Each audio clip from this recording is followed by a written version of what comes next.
622-4911.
Answer the call.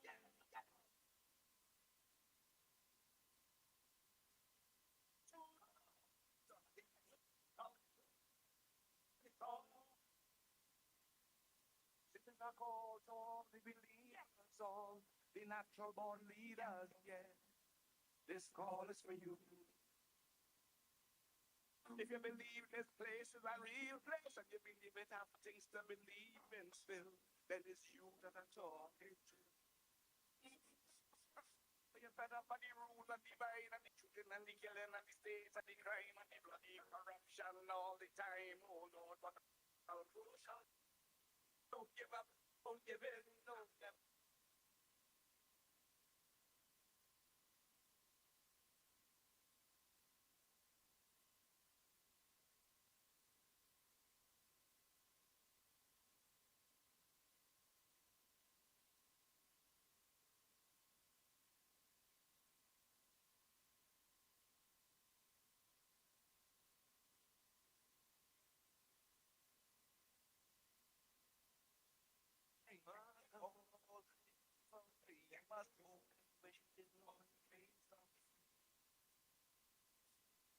That he's sitting down just dreaming, big dreams, but they ain't doing nothing. Then how expect your dreams to come?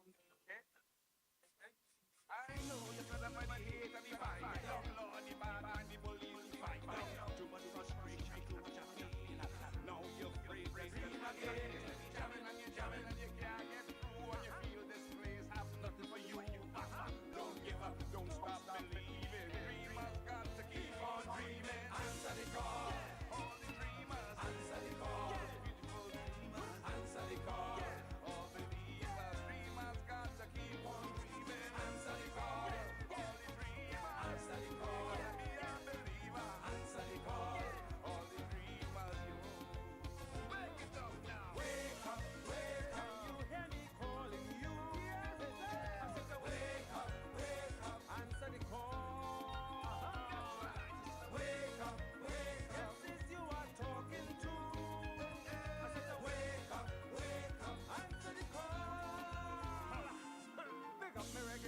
So making me call. Rock some man stand with you, Jah no divided we fall. As the missing generation hunts us all. Corruption permeates in our greatest hall. Don't let your jesting receive the call. And pass the message on to one and all. A revival revolution, Trin Bago stand tall. Answer the call. Young leaders, answer the call. Big dreamers, answer the call. Fast and best and fall. Answer the call. Answer the call. Young leaders, answer the call.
Oh boy, oh boy, oh boy, oh boy, oh boy.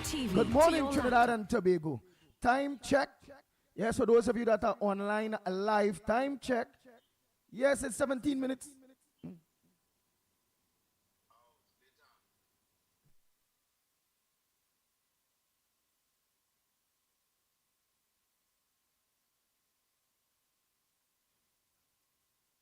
Yes indeed. Yes indeed. Of course. Hey, Lennox Smith, a pleasant good morning to you. Good morning to you as well, my friend. Well, first and foremost, all the best for the new year 2026, 1 and 2. How was it in general? Before, of course, I must, as we normally would say, we will dance at home or a yard before we dance abroad. And not that our audience could be considered persons that are foreign, but certainly it is appropriate with good etiquette. So, how was yours?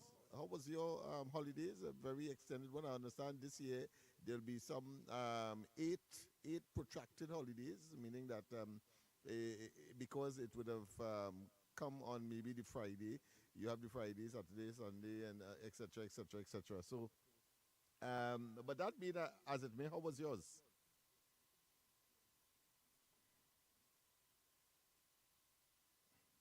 Andy? Yes. I'm here, Lennox Yeah. Smith. Yeah. So, I thought when you went to space or something, because you went silent. I don't know if you're trying to keep some secret and I exposed it. Nah. How was your holiday? Oh boy. Let me say a pleasant good morning, Trinidad and Tobago. Time check. It's about 19 minutes past the hour of 6 o'clock. And you're listening to the Ground Report on 91.1 FM, Talk City. And on Real Media TT Facebook, Real Media TT YouTube, Corridor Transformation. Not forgetting 648 TV.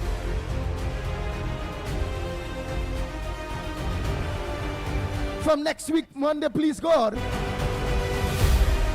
while we put things in place, you'll also be live on TV4. Bang, bang, bang, bang, bang, bang, bang, bang. The Ground Report with Mikey K.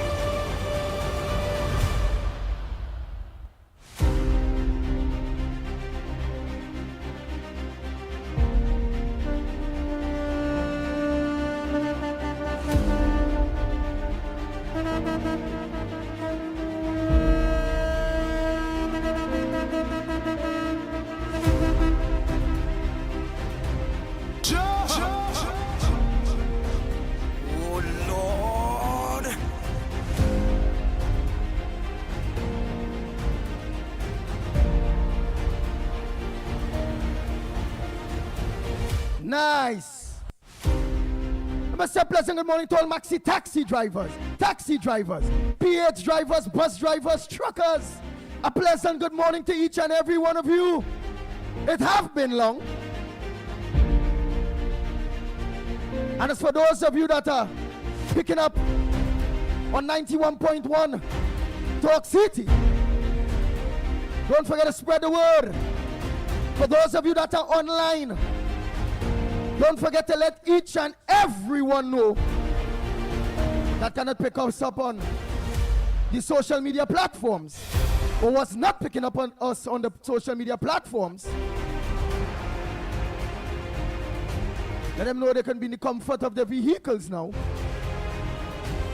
without having to go on YouTube or on Facebook. That they just have to switch that dial to Talk City 91.1. That what we talking about. For those of you that are looking on Talk City 91.1, are you hearing us loud and clear? For those of you on social media, are you hearing us loud and clear? Bang, bang, bang, bang, bang, bang, bang, bang, bang.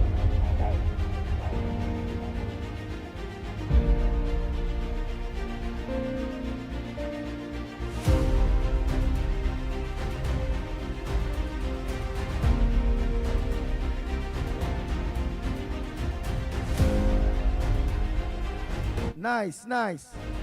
Lennox Smith, what you have in the headliners for us? Let me say a pleasant good morning to Nigel Snipes. A pleasant good morning to you, director. You just give us the cue. When is the break? When is ad libs? Let me hear you, partner. Let me make sure I hear you loud and clear.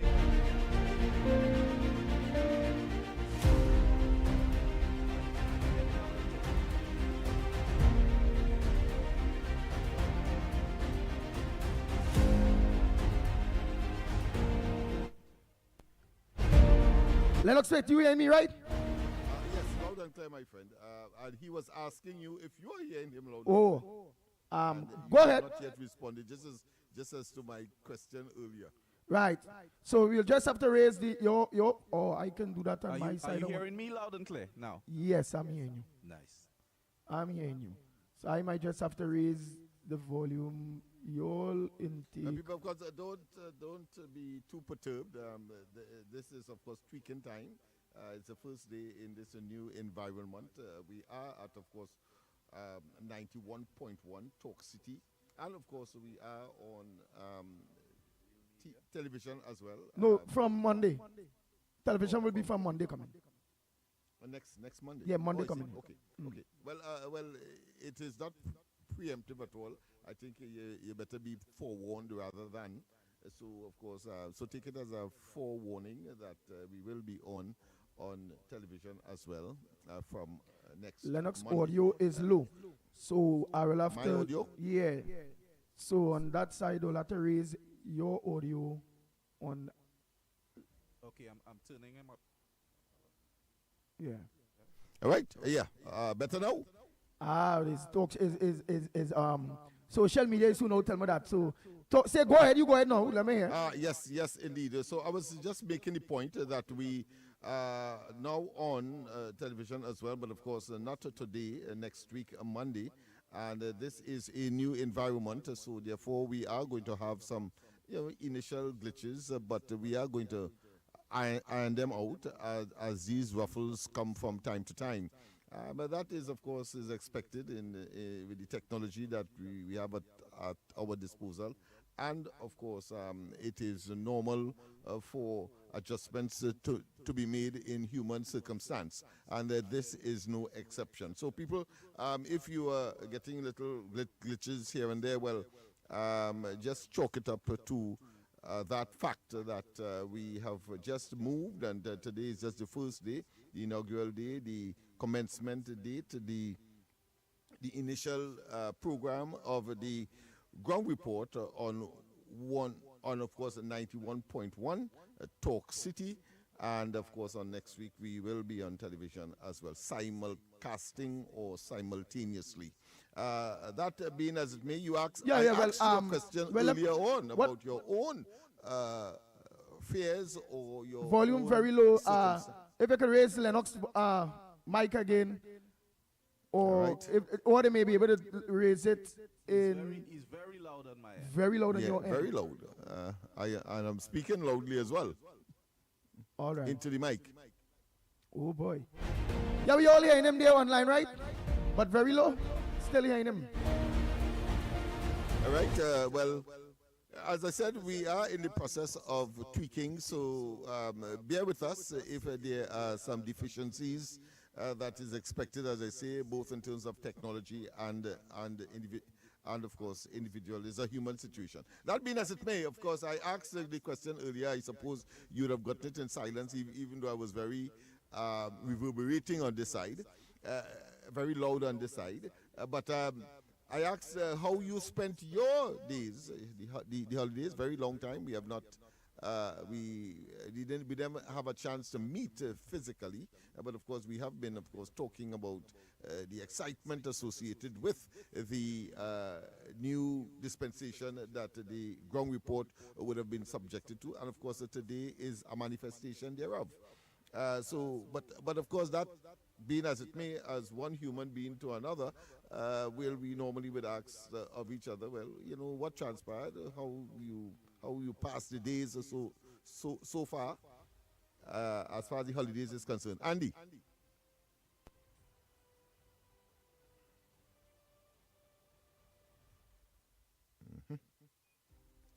Right? It appears that he probably didn't hear again. All right, that being as it may, I'm sure that you out there are listening well tuned in. Well, what are some of the headlines today?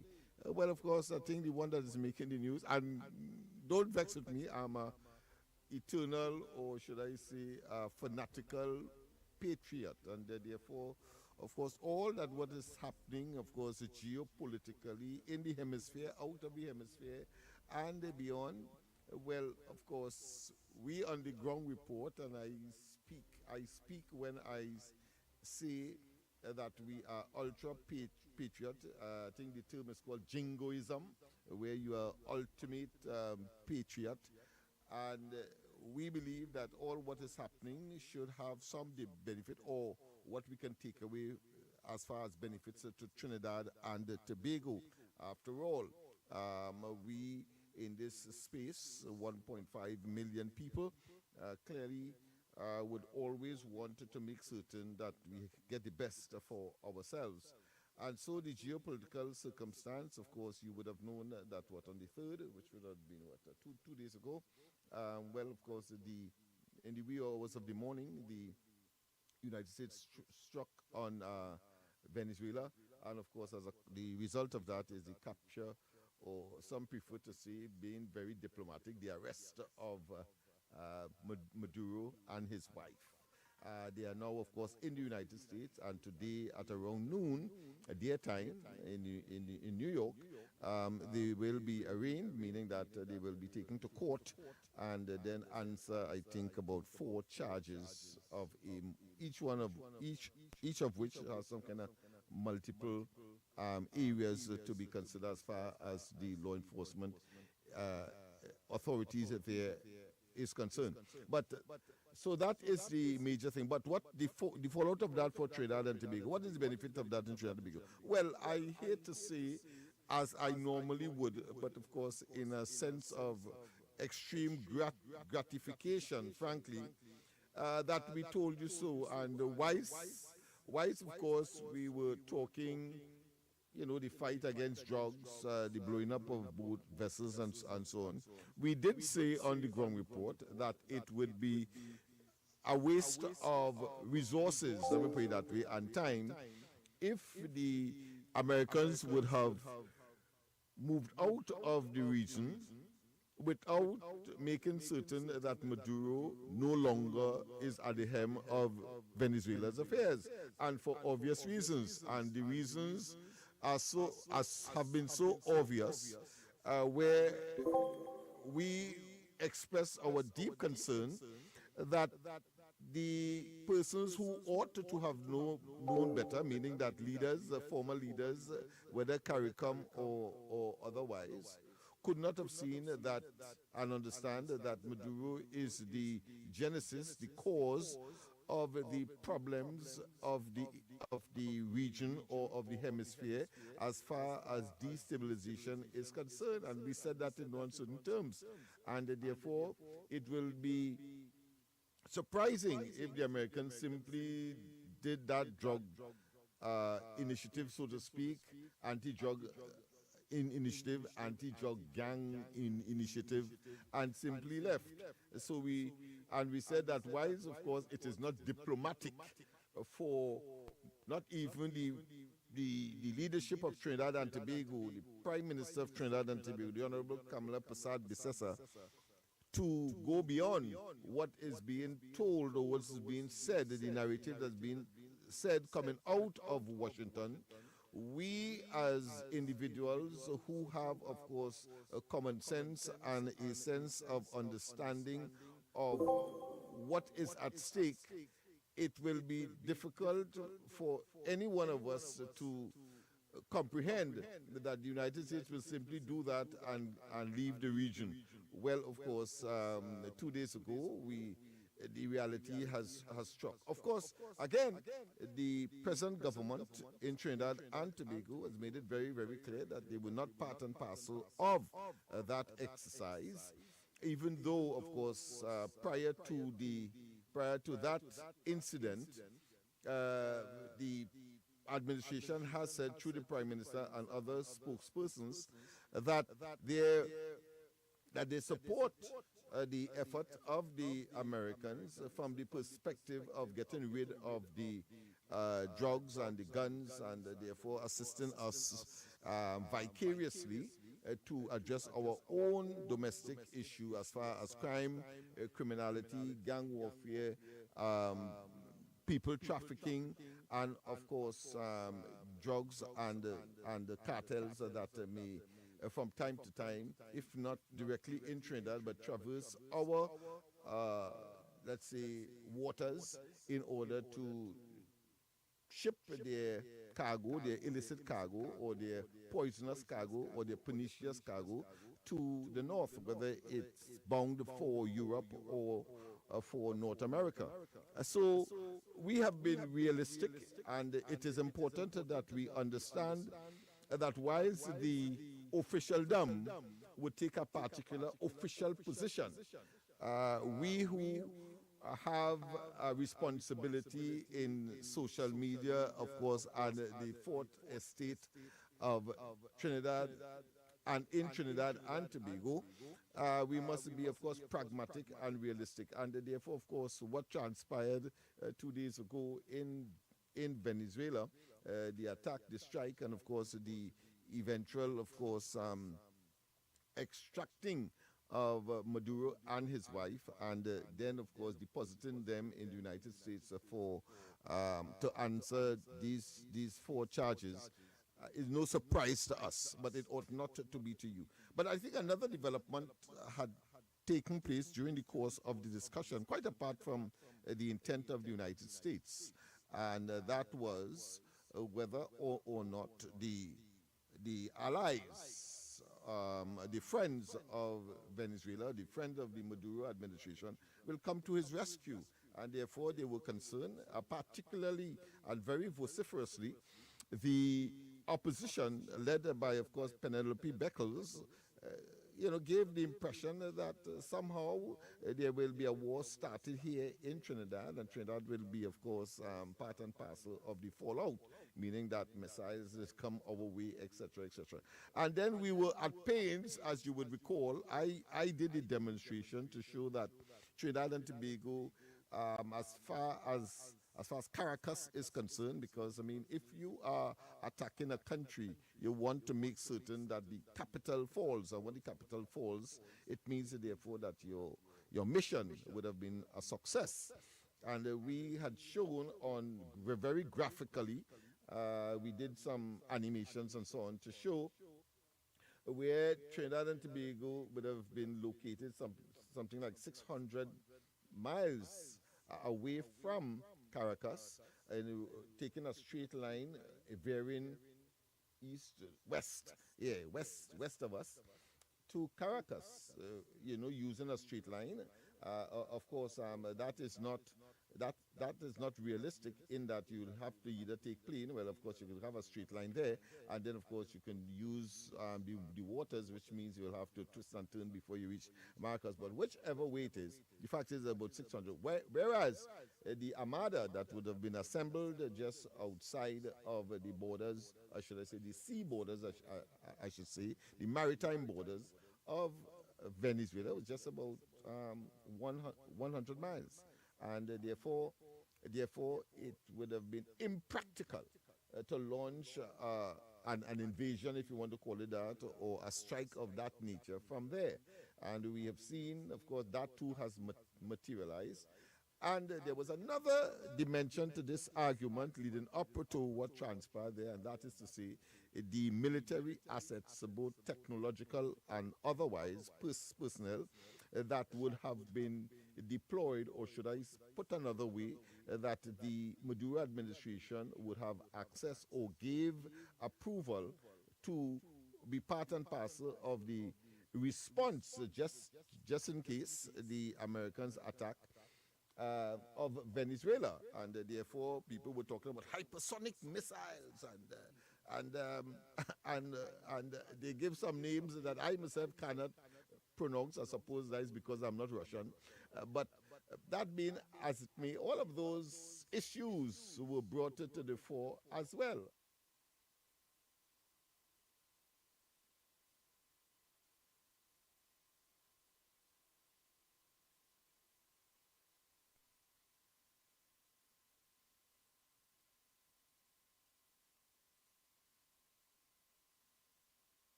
and hairy-fairy, illusionary dispositions that really and truly has no place in such serious activities. We're talking about the loss of lives, we are talking about invasion, yes.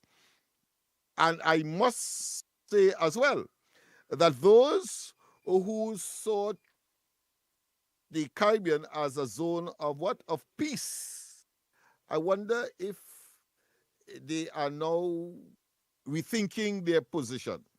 And they ought to, because we now have the Caribbean being a zone of peace, having regard to the fact, as we have said on this program, that it was Maduro who was the genesis, who was the author of all of the issues and the developments and the various activities, whether it be on the question of the deployment of military assets, or whether it be the destabilization of the region, all of that. We said in no uncertain terms, it was Maduro. If he had at least lived up to the democratization or the reverting to democratization of Venezuela in terms of his commitment by way of promise to Biden, a previous administration and president, as far as free and fair and free from fear elections is concerned, and the non-persecution of his own people.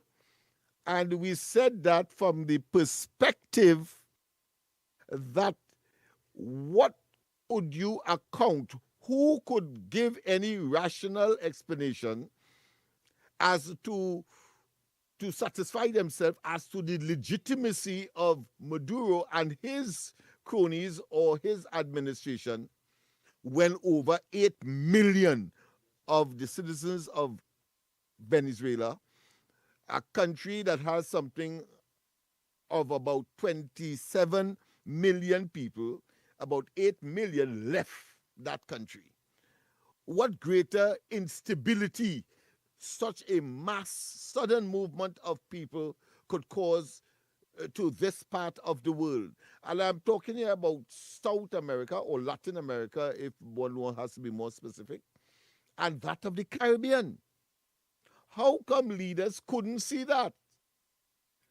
And now that that incident has taken place, let's give you another prediction. You're going to see a reverse migration back into Venezuela as things pans out and as the Trump administration's policies and programs are effected for and within and in that country. That is what is going to happen. And I think by now, because we have an election that is to be executed on the 12th of this month, not too long from now, where that in Tobago, the presence of that radar, for example, created a stir, a political talking point that has now been muted. I see that persons who were very vociferous prior to the ultimate incident, which of course is the capture of and the depositing of Maduro and his wife in the United States. What are they saying now? You notice they have gone silent, looking to get, of course, some kind of political mileage from other diversionary issues, but attempting to make us believe that they never said what they said. The level of panic that they would have created among the population of Trinidad and Tobago at one point in time.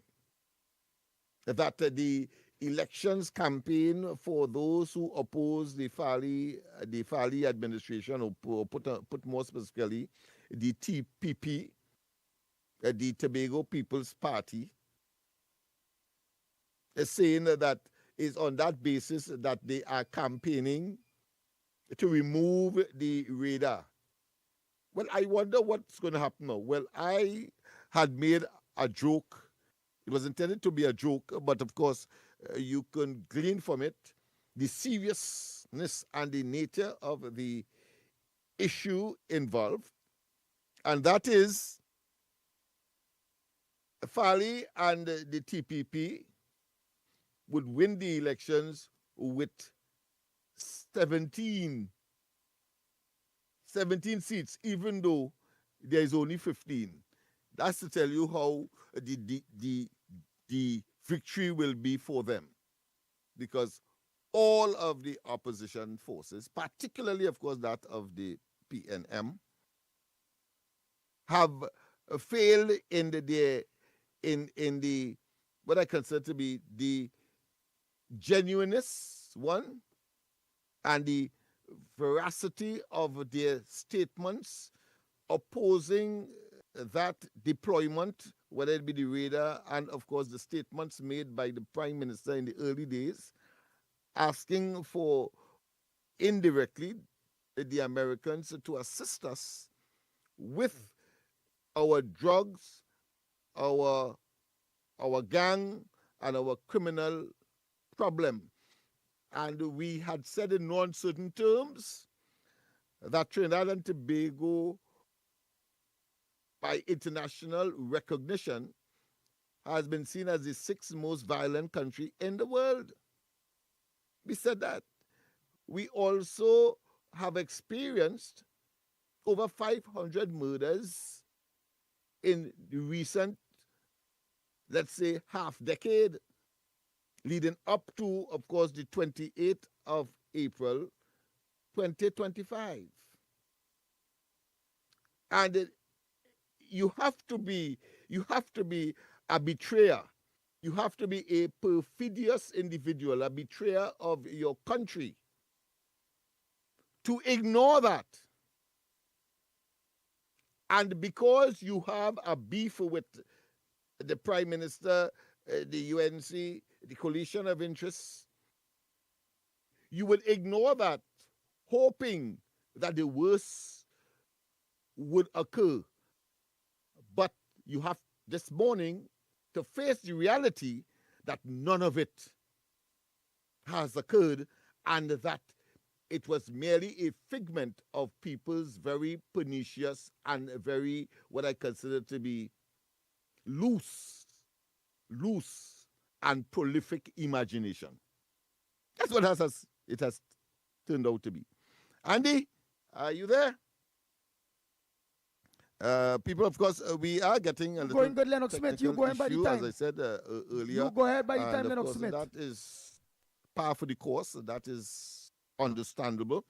But of course, I am here, and I want to say at this point in time, all the best to all of the callers, all of the well-wishers, all of Trinidad and Tobago, all of the people in the Caribbean that are listening to us and at this point in time, and seeing me, of course, seeing us on social media. All the best for 2026. As far as Trinidad and Tobago is concerned, I think we are in a very, very optimistic place, having regard to what has happened in the latter moments of 2025.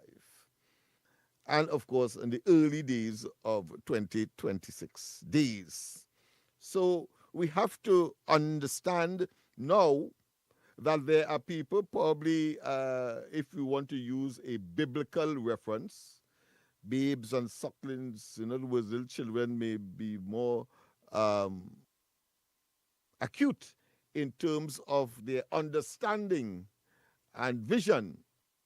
And of course, why so you would see children as incapable of those kinds of far-reaching, visionary concepts, ideas, utterances. The fact of the matter is that if you are to parallel what the ground report has been saying, you can say that, yes, we may appear to be insignificant, but the reality is that Trinidad and Tobago is now a better place and moving forward simply because we predicted all of this. As far as those who were anti, those who were on the bandwagon of the zone of peace, I noticed that now that the Caribbean is now a zone of peace in real terms, they have gone definitely silent. It's an oxymoron, but I think it is very appropriate for the discussion as we move forward. So, what we said that Trinidad and Tobago will be in a better place if Maduro would have gone. And if, of course, the opposition in Venezuela, even though they have should I say, fragments of the Maduro administration have been made to remain in place. But whichever way, the fact is that Trinidad and Tobago is in a good place because the government of Trinidad and Tobago supported the right principles.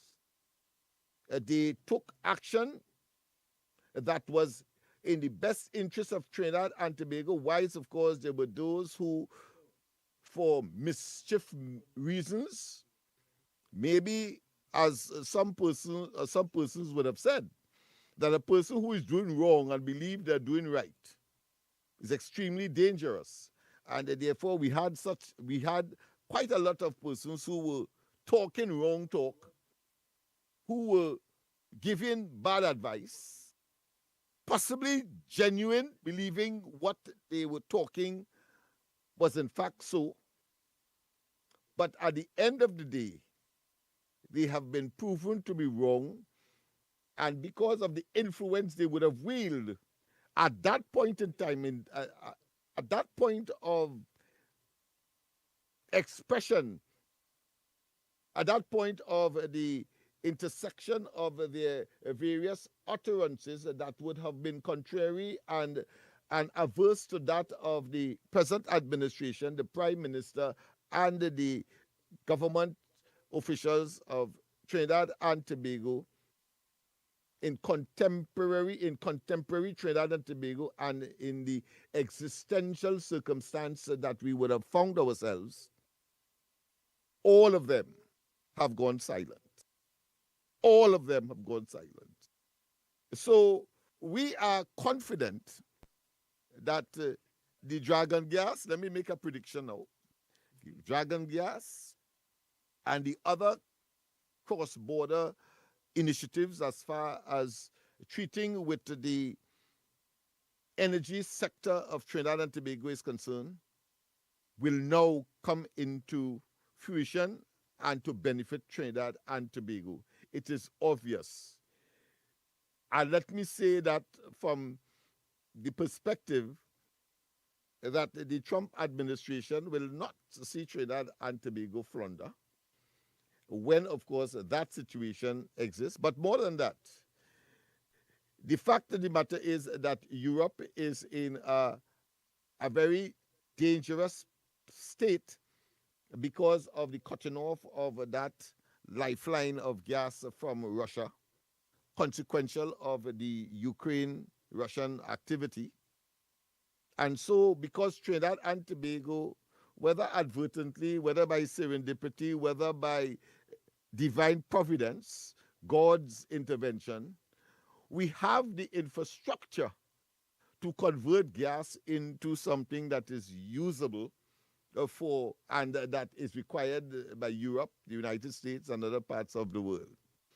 And therefore, as the Trump administration... But Lennox, yes. Exhibit. Lennox. Yes, okay. Yeah. I just heard you mention about I'm talking by the time. I just heard you mention. Yeah, I just heard you mention Europe in trouble due to that gas or gas lifeline when it coming to Russia. But I also saw the honorable. Well, I wouldn't say. Right, I also saw President Donald Trump on Air Force One doing an interview mentioning that Colombia, he looking at Colombia, He also mentioned about Ukraine. He also mentioned about Ukraine and Russia. He also mentioned about Greenland and the importance of Greenland for the when it coming to the safety of America. When it coming to the safety of America, he mentioned about all of those things. But go ahead by the time. Go ahead by because I just talking so that to check me out too. You real nice. You Yeah, loud. no problem. You're You testing clear. people because we as I say, we are in the tweaking stage. Yes. We want to sort of smoothen out some of the ruffles that is obvious with such a venture, because remember it's technology, it's personnel, it's physical movement, etc. So number of things that has to be Yeah, but we also addressed. And I see the technicians in studio here are very busy, attempting yes. to, of course, give us the best. So I also, but Yeah. we also put in consideration that America mentioned that that Caribbean leaders was technically involved. It have Caribbean leaders that are involved, or Caribbean countries, even if they ain't paid down as leaders. Caribbean countries are involved in that whole issue when it coming to that that whole drug running, narcotics Yes, running yes. thing. The indictment, four of them in essence. One, of course, export of narcotics to the United States, running of guns and so on, machine guns, etc. And there are two others that have slipped me, but I could always get that. Is not a problem. The thing about it is, yes, he did. The indictment itself implicates Caribbean leaders as well as Latin American leaders, and I wait with bated breath to to to uh, to to witness, the the the different building blocks in specificity, um, uh, what these indictments will bring to the fore, and it will, of course, if that is in fact so, we don't have the evidence, but of course, if it comes from the authorities there, then it has to be. But we cannot be let's say prejudgmental or judgmental. But I want to say this: that if it is so, it means that we will understand why some of the Caribbean leaders have been bellowing and asking unrealistically for the Caribbean to remain a zone of peace, and never, But never process, but but criticizing, but condemning But I'm Maduro. asking something, Lennox Smith. While they want to hear me talk there to do their tweeting on that side, well, we are seeing on social media. You know, in social media, some news will be fake news. Some news maybe will be good news. Some news will be fake news. Some news will be good news or real news. But you're seeing whereby on social media they're putting up one or two Caribbean leaders as America that will be interested in America will be interested in these particular people. What's your thoughts on that? Well, I would expect that. Social media will go a buzzing, but as I said, I can't wait for the actual exercise to take place and unveil in the various courts that would be addressing or adjudicating on these matters. Very, very interesting times. And again, it does not take away the fact that one has to, now that we know that, one has to say, well, some people were, of course, attempting to defend it turned out to be the indefensible, or people were looking to save their own skins by asking and vociferously insisting that the area remains a zone of peace in the face of all of the reasons one can bring that it is as a result of the conduct of Maduro and his administration that has created the instability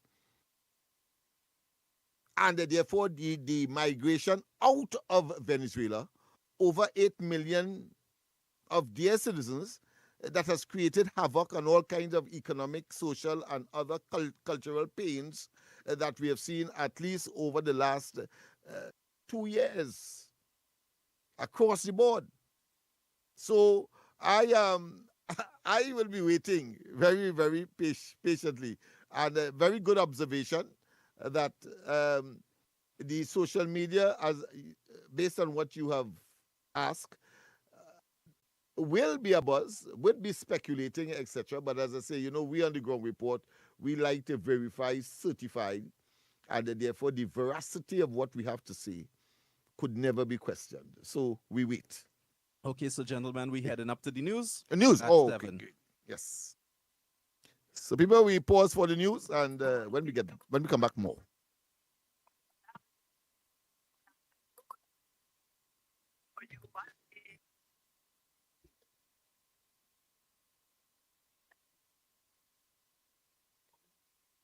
Get ready to immerse yourself in the vibrant rhythms and the joyous spirit of sweet calypso. Join us for an unforgettable experience at the semi-final round of the Calypso Monarch competition. This is Calypso Fiesta. 40 Calypso stars will compete on the Skinner Park stage. Calypso Unleashed, boundless harmonies. Mark your calendars. Saturday, February 7th, 2026. Join us at Skinner Park in San Fernando for an afternoon of pure Calypso magic. Showtime 2 p.m. Tickets available on islandetickets.com or call us at 623-9660. Don't miss out on a chance to experience the rhythm and joy of the Caribbean in 2026. Calypso Unleashed, boundless harmony. This is Calypso Fiesta. This is TDT News on the TDT Limited Media Network on Talk City 91.1 FM.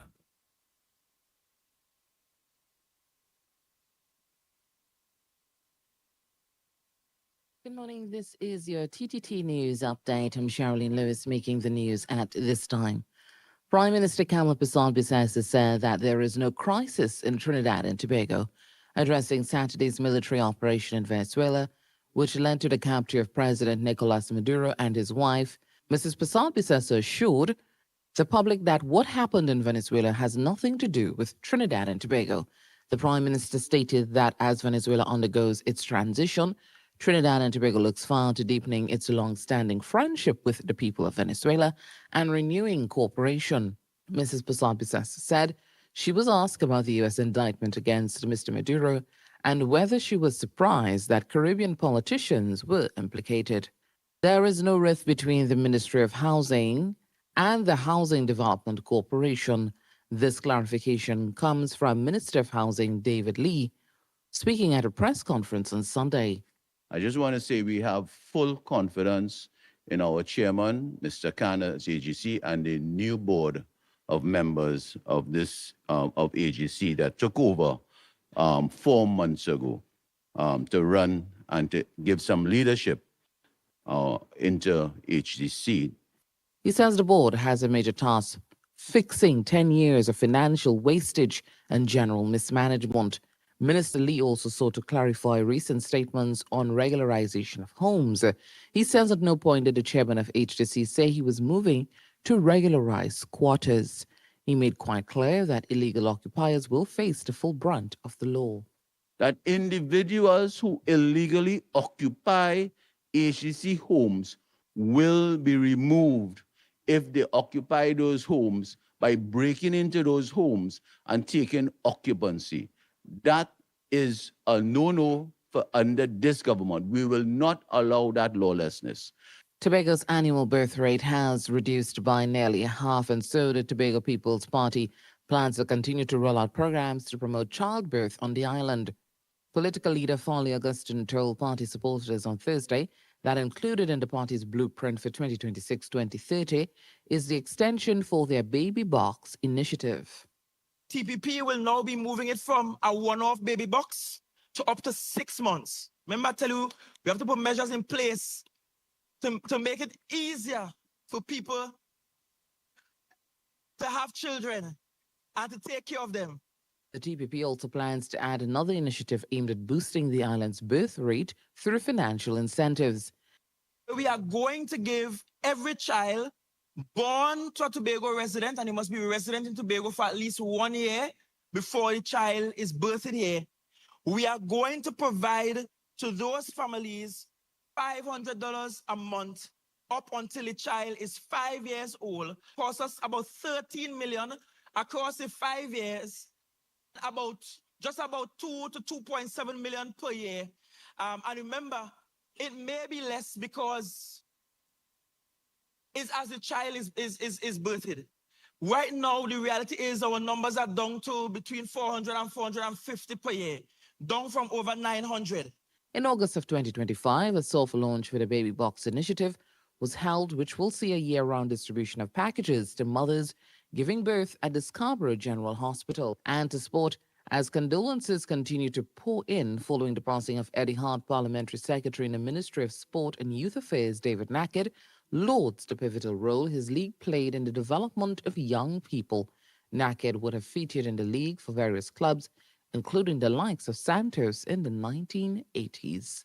On behalf of the East West Corridor Football League, on behalf of the UNC, our Honorable Prime Minister Kamala Prasad Bisesa, we extend condolences to the family of Mr. Eddie Hart, MP Eddie Hart, who has served the East West Corridor for over 4 decades, by having the Eddie Hart Football League, which was a major catalyst in the careers and lives of many young people throughout the East-West Corridor.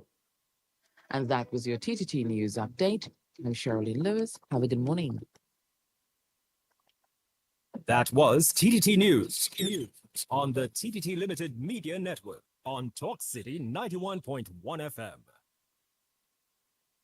Get ready to immerse yourself in the vibrant rhythms and enjoy a spirit of sweet calypso.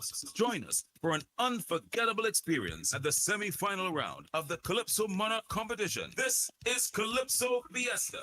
40 Calypso stars will compete on the Skinner Park stage. Calypso Unleashed, boundless harmonies. Mark your calendars. Saturday, February 7th, 2026. Join us at Skinner Park in San Fernando for an afternoon of pure Calypso magic. Showtime 2 p.m. Tickets available on islandetickets.com or call us at 623-9660. Don't miss out on a chance to experience the rhythm and joy of the Caribbean in 2026. Calypso Unleashed, boundless harmony. This is Calypso Fiesta.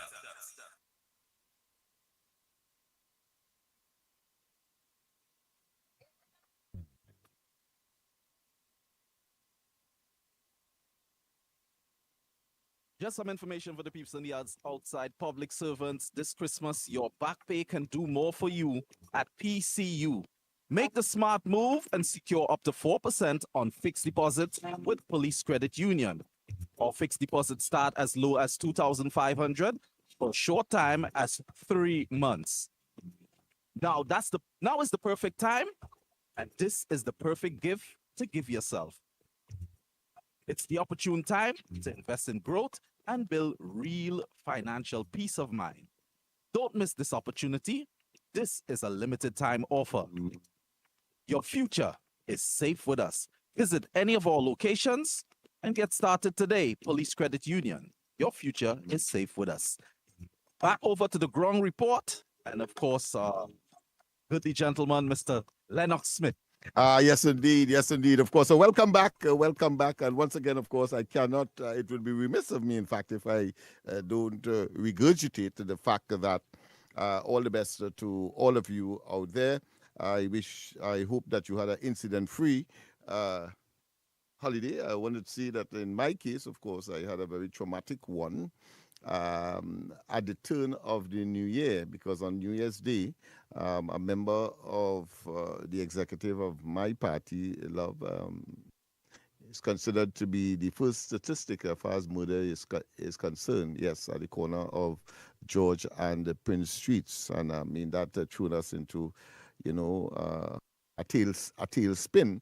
Is something I wouldn't want my worst enemy to experience, because we were frolicking and we were planning. Of course, he was supposed to be the, we fondly call him Fish, but Renwick Taylor, and I doesn't even want to. Sometimes I'm at a loss for words, just recalling that situation, but it has to be, because the message is that you don't treat with people, in such a crude and and devious way for one reason or for any reason at all, by of course snuffing out somebody's life simply because you want to maybe gain an advantage for whatever reason, and that is what transpired there. Very tragic. We will be making some statements on the corridor transformation tonight. We will have a feature on that, etc. But go ahead, Andy. I see that you want to make you hear me loud and clear, right? Loud and clear. Loud and clear. Very good. What about this? You hearing this loud and clear too, right? Wait, you're playing something? No, I'm not hearing anything. You're not hearing anything there in this one. All right. Online will hear it. I'm hearing your voice. Beautiful, very, very crisp and solid indeed. You're sounding like the pit bull. All right. Ready So are you hearing? Are you hearing this? Yes, Noel. Bang, bang, bang, bang. I hear the bang, bang, bang. Yes, bang, bang, bang. Oh, so you hear the bang, bang, bang. So you ain't hearing the background. You ain't hearing the background. No, well, if it is playing, you hear it because I can't. I could confirm that I'm not hearing anything. Right, I'm hearing ja, and of course it reverberates. Ja, it's echoing. All right. So as was stated, I suppose. What about now? People don't. What about now? What about now? Right. We testing, we are testing as well, people. Nothing. All right. Yeah, well, Trinidad and Tobago, the lines are open. Yes. While I will get that aspect sorted out, the lines are open. And the numbers to call 225-6644, 225-6644, or 239-5120, 239-5120. Let me say a pleasant good morning to each and every one of you that are locked on to us on Talk City 91.1 FM. For those of you that are on social media, whether it be Marilyn, Boudram John, Deborah, hey Krishna, pleasant good morning to you. Glory, all of you. Good morning. Let me take a first call. Let me make sure that this person through. Go ahead, caller. Pleasant good morning to you. Good morning, Andy. Good morning, Lennox. Andy. Good morning. All the best. I had the enthusiasm of Lennox Smith in buying Captain Bag. Because right now, America ain't control nothing in Venezuela. All they have is a blockade offshore. Delcy Rodriguez in charge. And she says certain things. America take out Maduro with a big, massive attack on a certain part of Caracas, and they take out Maduro. But they're not in charge of Venezuela. Venezuela have the same government, just without Maduro. I beg to disagree. I beg to disagree with your partner. Partner, you ain't hear what Donald Trump said. Or comic relief. But what Donald Trump say? What Donald Trump say? What Donald Trump say? That he going to run Venezuela from Washington? No. Donald Trump said that he is in talks with Delcy. Delcy have been given a chance. Technically, that is what he's saying. And Delcy agreed to cooperate in every way possible. That is what the... You know Delcy Rodriguez didn't say that? Is Donald Trump saying that? Trump could say anything he wants. Trump does say anything he wants. It doesn't have to be true. All right, Trump spreading propaganda. Trump spreading propaganda. Oh my God. Yes. In terms of he going to run Venezuela and he going to take oil that Venezuela steal from him. I don't understand that physics. Them rearranging what physics is about. That oil in Venezuela, but Trump saying that is their oil, that is America oil. I don't understand that physics at all. So I tell you, Trump is a magic man. The government that had Maduro as the head is still the government in charge of Venezuela. So I don't know what Trump and Rubio talking about, them going to run Venezuela from Washington. I want to know if they're going to run it from Washington. Because they're not going to Venezuela to go. When they're talking, so them should have been in Miraflores Palace, directing who to go away and what to do and who to pay and who not to pay and take off the sanctions. But them want oil companies to come in there. All right. Well, Zandu. I not against. Let me put something to all. I not against Kamala. I glad for we, right? But Lennox Smith pushing us that cat and bag thing this morning that they take over Venezuela. They may take over Venezuela. They still have warships outside there and they're not on the ground. They make a raid, yes. They take Maduro, yes. I can't fight on that. But they're not controlling Venezuela as yet. If they go in with ground forces and they take over everything and they run in the country, then that is a different story. But right now, all America could do is use air forces to bomb people. All right, partner. You win. I can't say a win. All I'm saying is I think that you're wrong. I believe you're totally wrong. That's not the man who say that hypersonic missiles and that no way they could get to Maduro and that he's well protected by Russian. What Korean, not Korean, not the North Koreans not there, but certainly Iranian and who again? And Chinese armament. So that's not the fellow who said that. No, he accepted that Maduro got. You lucky he tell you that like my deceased mother, she still don't believe that human beings land on the moon. You're lucky he tell you that Maduro's still in Venezuela. You're lucky. You're lucky he tell you that. Yeah? A pile of jokers. So he doesn't understand that Delcy and the rest of them work a deal. Them work a deal. And that the so-called just now, and that the so-called sovereignty and the revolution and all of that has now dissipated. He doesn't understand that they are now the vassal of the United States. He doesn't understand that. All right, okay. He wants more evidence later. But he didn't understand what? Let me let him understand. Delcy Rodriguez at the end of the day is a diplomat.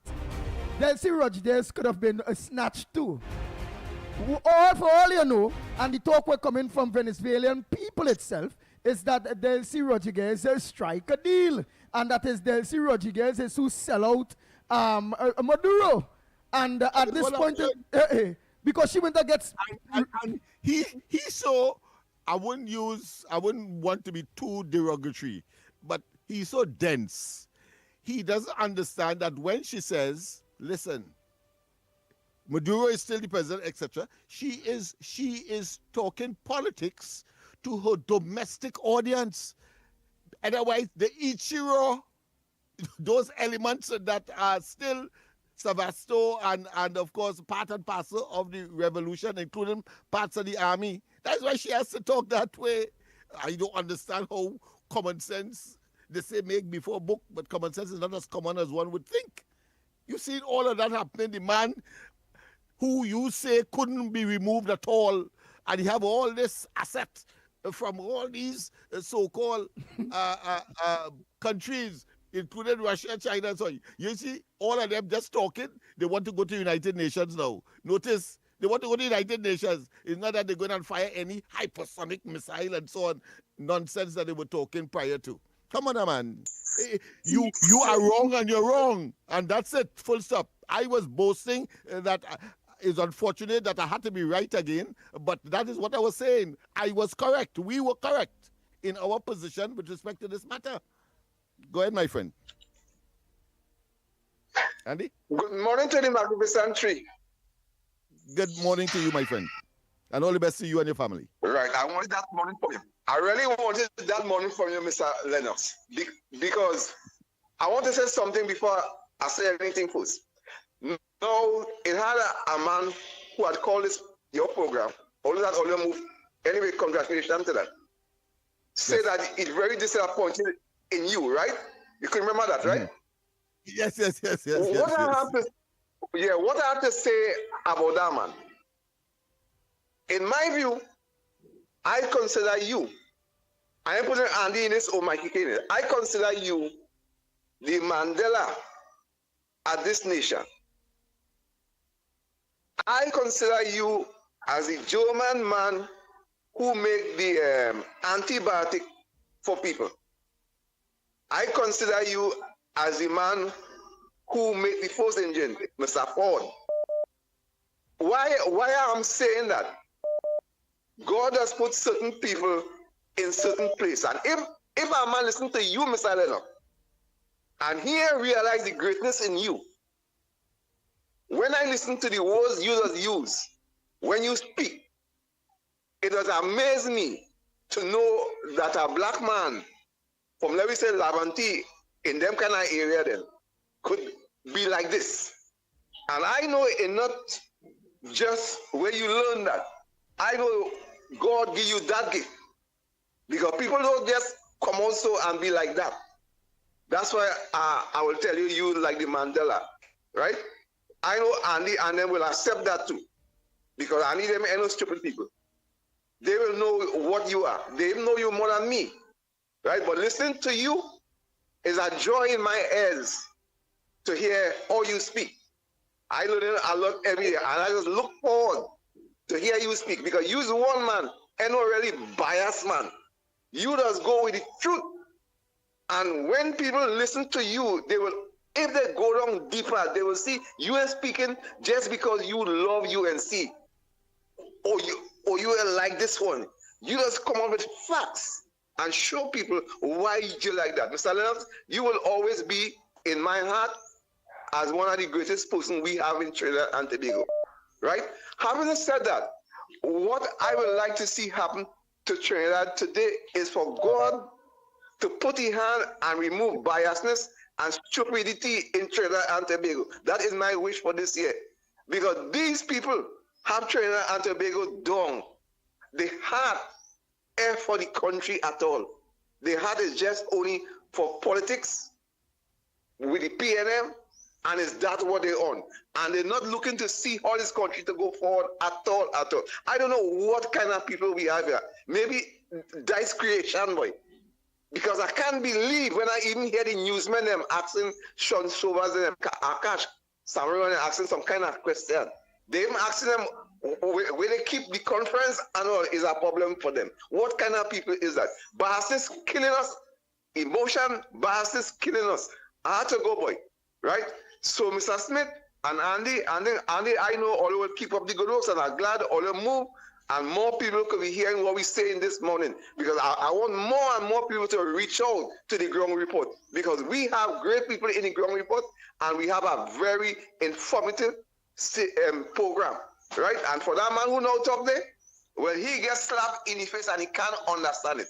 He is a total, I wouldn't say F, but that's what he is. Thank you, sir. Wow. Wow.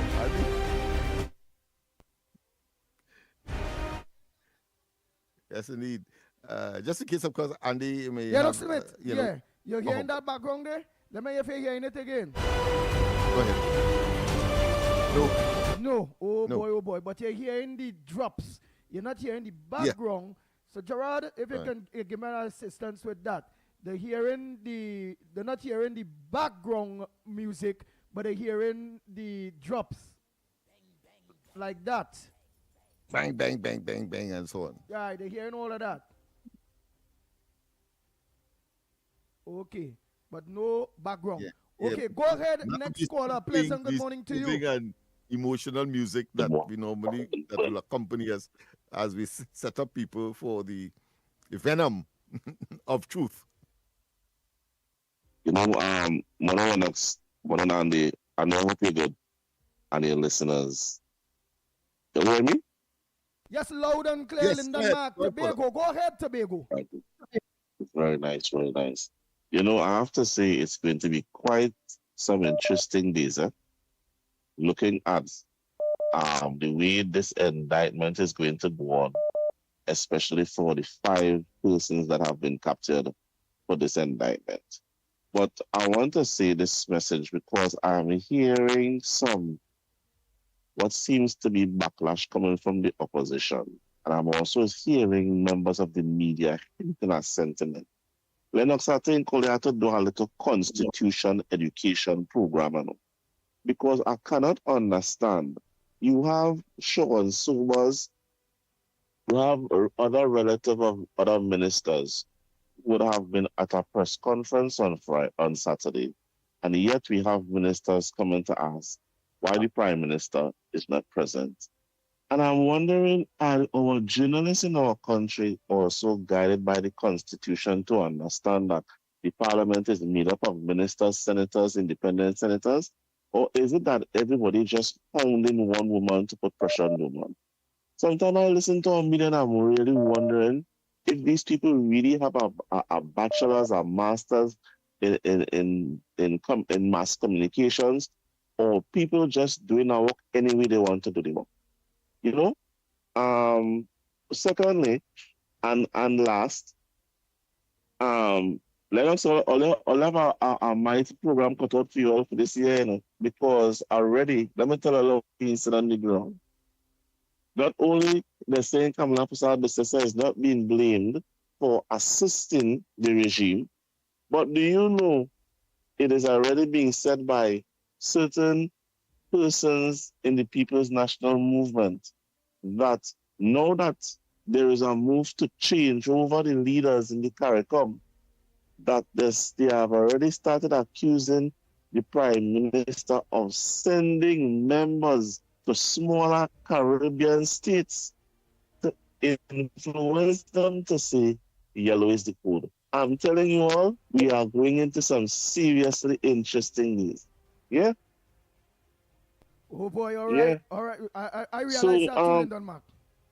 I realize that too, Lyndon Mark. Yeah, so I'm just Yeah, but wondering the what is narrative. wrong with that? because- I have my party, and if I so choose, I can go to other islands and, of course, associate myself with small parties like mine, who may not have a ghost of a chance of winning an election, but we have a similar ideological position, and therefore we fraternize and we speak and we talk about, of Right. course, developmental issues with respect to each one of the various islands, one to their own. And nothing is wrong with that.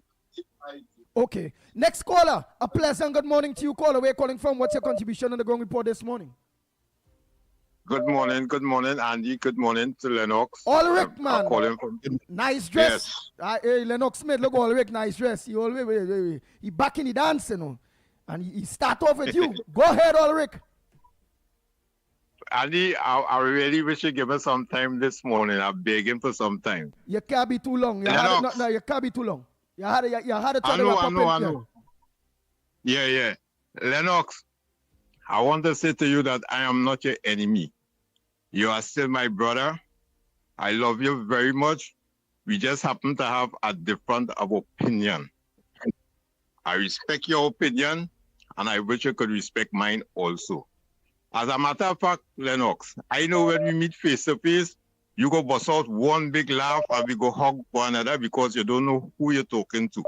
As a matter of fact, I still have your jersey.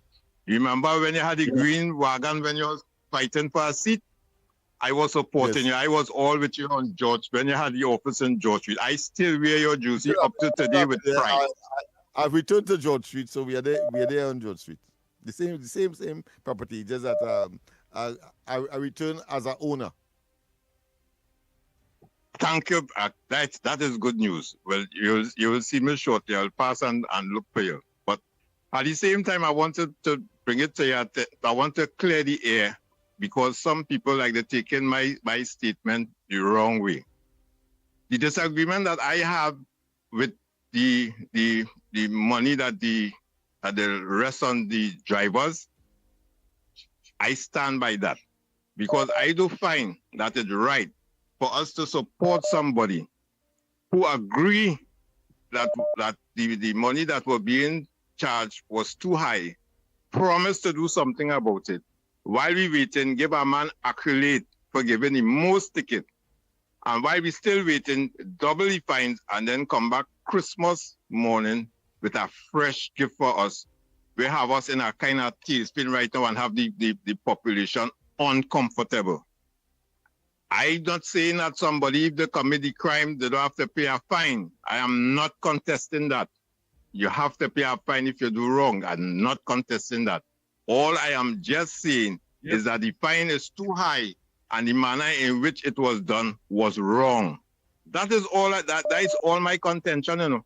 Yeah, but Ulrich, but did you heard the Honorable Prime Minister mention that she will be doing it for 6 months, and so long as drivers behave themselves, she will go back on that?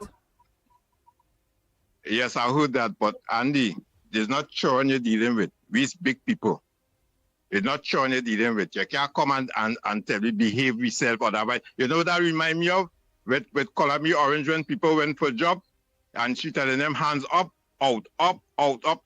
And if we pass that stage, I think politicians have to take the population more serious, and the population have to take themselves serious too, and to know when they're making missteps to call them out on it, and not because you're a supporter of a party that you go along with everything the party do or say. If you go along that line, it means that you don't care about yourself, you don't care about the country, and you don't care about the generation coming up after you, which is wrong. That is all my contention. I'm not saying that you know they don't have things to do, but do things in accordance to the feeling of the population. We uncomfortable here now. Like people that get licks for the 9.5 years, they get licks so bad. So the licks that they get now, like they get immune, like they get accustomed to licks. People coming up with all kind of things, but always attacked.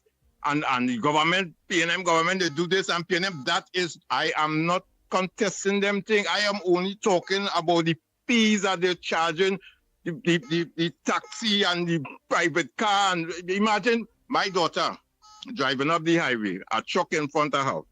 A little pebble come off the truck and hit the glass. If you see the little thing it have on the glass. And she frightened to drive the car. She had to drop her son to school. She had to drop another son to work and all. And she frightened to drive the car because of this little thing it have on the glass. And she have no money to replace the windscreen right now. What she supposed to do? You understand? Them is the thing I talking about. I want the government to pay more attention to the road. The pothole it have in the road, that when you go down in a pothole, it's busting your shocks and damaging your vehicle. Pay attention to them things. Pay attention to when the pitch road, you get guarantee from the people that do the paving, so that we, the drivers out here, will be in a better position. But no, they're going the other way. I am not a dashboard dolly. I'm not going down that road. So, Lennox, me and you have no contention. I will come and look for you and we will talk better. All right, but before you go, I just want to tell you, John said he agree with you. June said next caller. Andy. Yeah, wait. I have to tell you what the people are commenting at the end of the day. And Munsami, better known as Santa Cruz, is saying, Ulrich, hogwash. Then you are condoling lawbreakers. The fines were high. They continue breaking the law. So, so raise it. I'll just leave out the D a minute, but raise it. Andy, right? Them people, especially that last one that make that statement, remind me of a Santa Cruz Kobo who's saying that I is more Rowley mouthpiece. I have no affiliation with the PNM. I don't like PNM. All right. But I don't want no part of PNM. Remember, you had your say, Ulrich. I just making sure our online people are involved too. So you already had your say. So thank you very much. Let me just think where we're online is saying, because again, the interaction is between Talk City 91.1 FM, which they can call in. They can also log on to Real Media TT Facebook, Real Media TT YouTube. You know, some people shy. Some people may not want to call in because they don't want somebody to hear the voice and all those various things. And what the ground report have done is set a precedent in Trinidad and Tobago in talk radio, where the onliners are totally involved in the program too. So, Ann Munsami mentioned that. We have John saying, caller, if all it is big people who abide by the law, you're talking, well, you know, dots. You're talking nice. Oh boy. Right, Kenrick Passad is saying, caller, go commit the, well, I'll show you what's going to say, caller, don't commit the crime, stop talking nonsense. Oh boy, so let's go take all the time while you all are texting. Right, right. So let's organize and go back to the lines. Let's organize. I'll go and check to see how much WhatsApp voice notes we have at this point in time too. So what we're going to do is just take a call again, and then we'll go down into the WhatsApp voice notes. I'm just trying to familiarize myself too based on my background. I want to believe in studio, Lennox Smith and them will be not hearing it. But I want to believe on 91.1 Talk City, they might be hearing my background. So for those of you that are looking to us on radio self, not on social media, tell me if you all are hearing this background drop.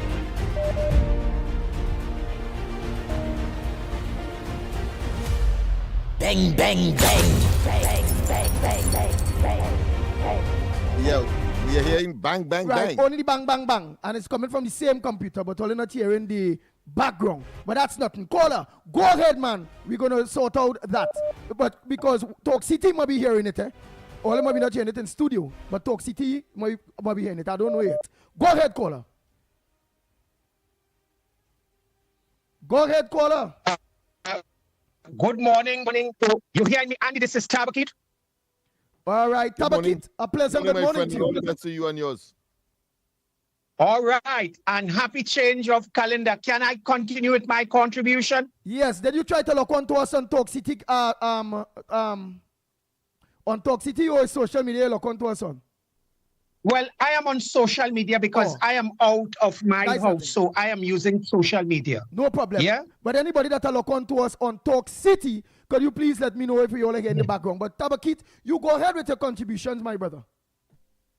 Okay, first of all, let me say a happy change of calendar. And let me say congratulations to Andy, to Lennox, the Englishman, and my brother Michael Kerr, and to our dear sister Santa Cruz for her position there. And it's time to move on. Now, Andy, I will consider myself to be a social media watchdog to certain activists as they misstep. And from Saturday, social media, and from Saturday till last night, I want to caution bloggers, influencers, and content creators, those who would have supported the party to come into your place to sanction, or it's not your place to discipline the government. I repeat again, it is not social media content creator and influencers to discipline the government. Your feed real bad. Your feed bad. You're breaking up. Your feed is very bad. Tabakit, your feed bad. Yeah, your call dropping. You really said that to the outside. Your feed in and out, in and out.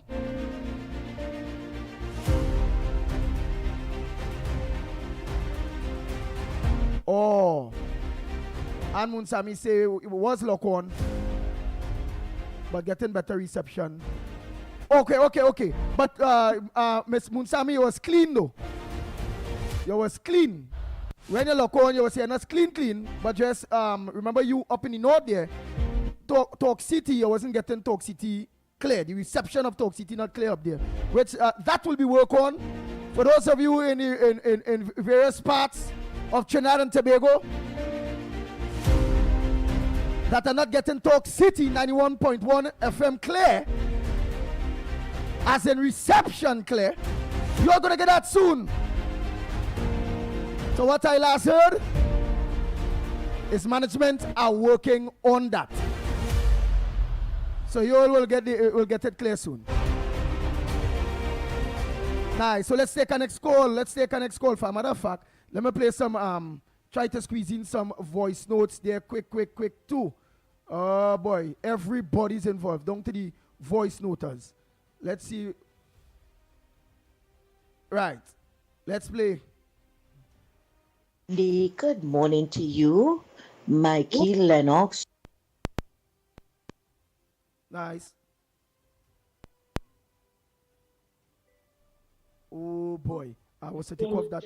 Go ahead, call. Make it short and sweet before I start back that voice note. Go ahead, listen to us through your phone.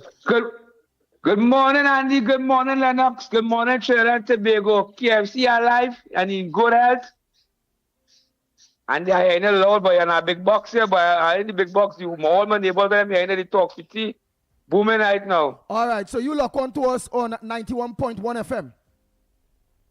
Yeah, look on to the Talk City. I return on my big box and I watching the Bobby Head on the radio and the TV there. You and Lennox, so you're looking sharp. All right, well, meaning your TV is on social media, but your radio is on Talk City. All right. Are you hearing this right now on your radio? Tell me if you hear any background on your radio right now. Listen.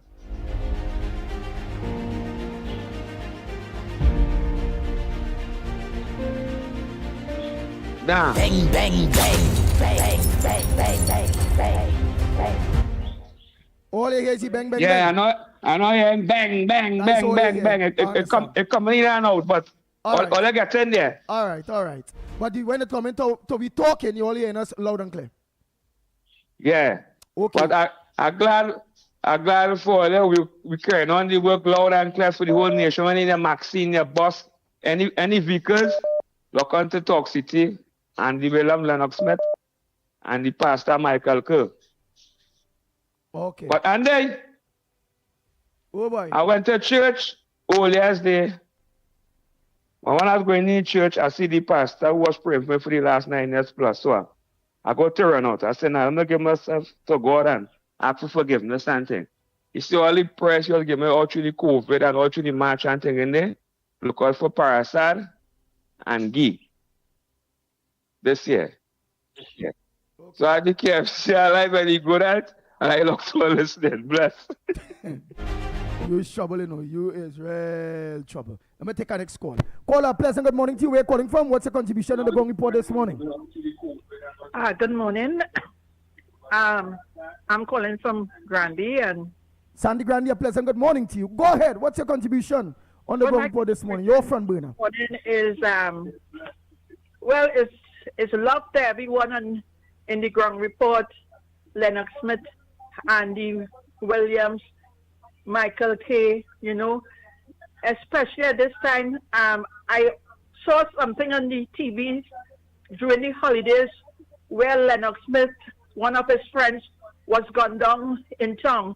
And I want to send my, you know, I want to send condolence to him and what they had experienced, you know, because losing a life is so valuable. And well, our country is going good because we have the UNC running it, and they have the say, the only say in our country going right. They said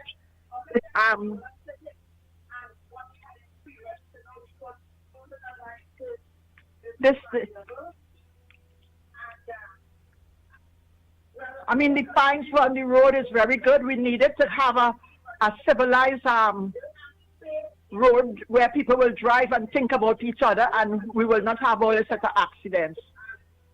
I share my love to everyone this morning because that love is there for us. We all need to put it out for each other and look at the UNC government and really what they're doing for us. They're making us, they get a good country, Trinidad and Tobago. We seeing things happening in Venezuela. With Trump and Maduro, which is nothing to do with us really. It's showing the fact that our Prime Minister had nothing to do with this, and all this revelation has taken place, and the people will see more and more how truthful the UNC is.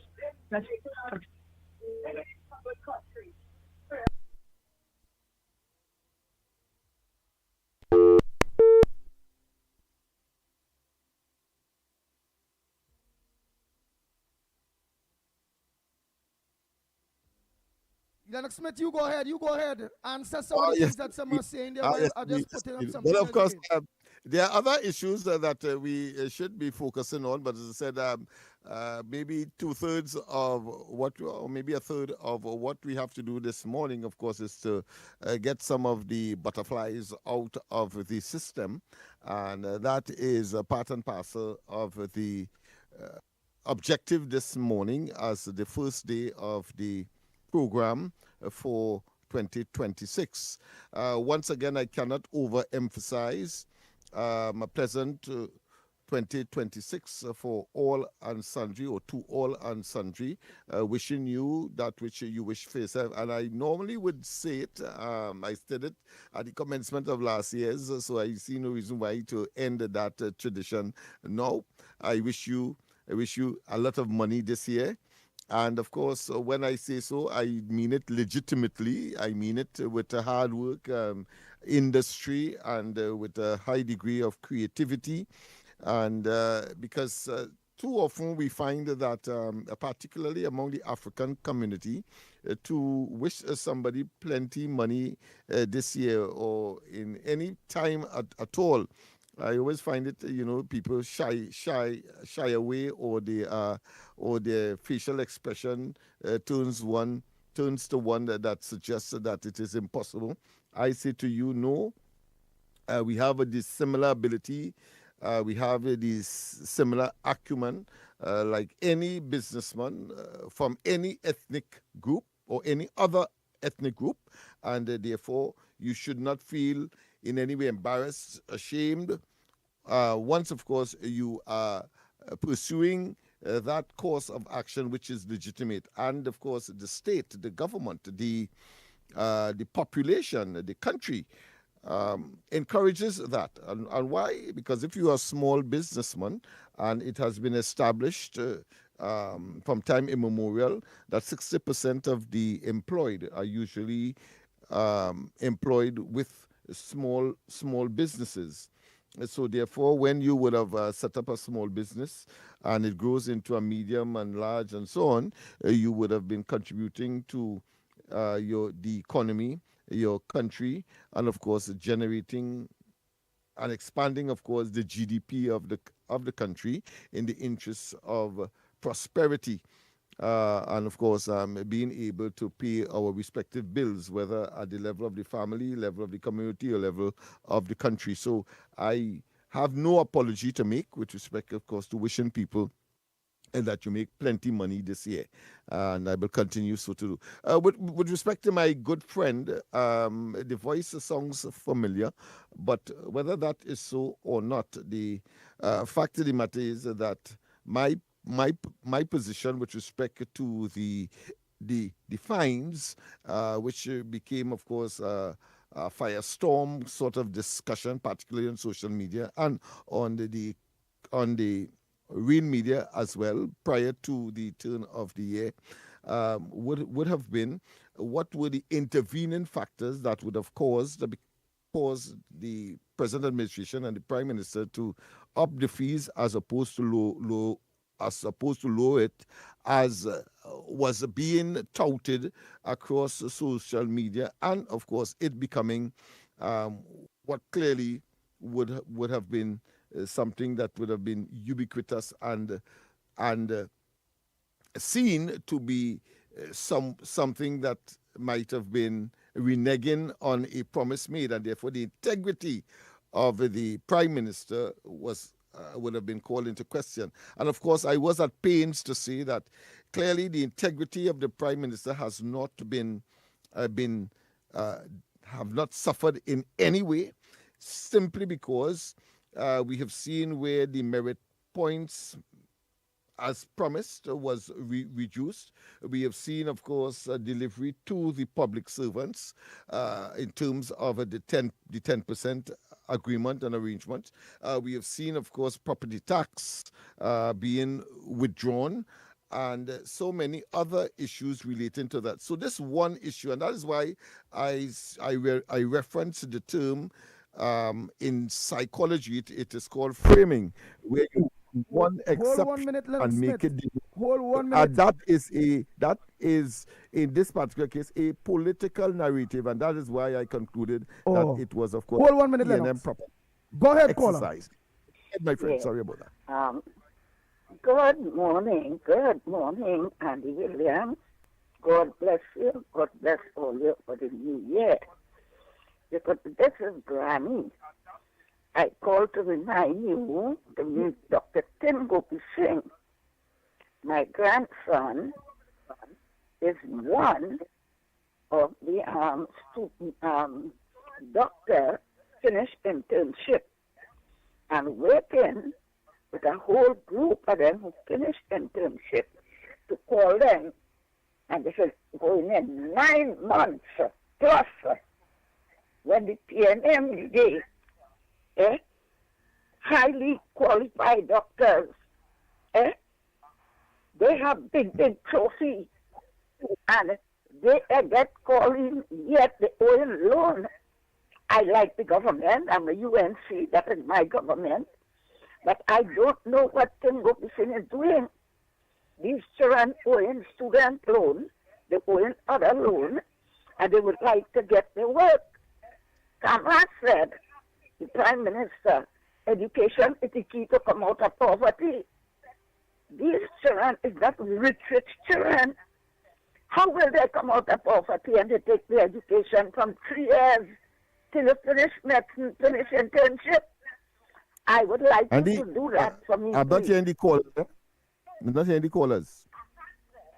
I would like you to do that for me. Nothing Please. different to how it was in the previous dispensation when I was on George Street and you were where you are.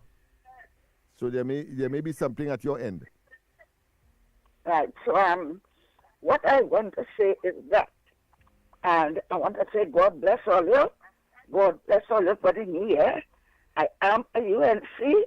I would like to get these children to get help.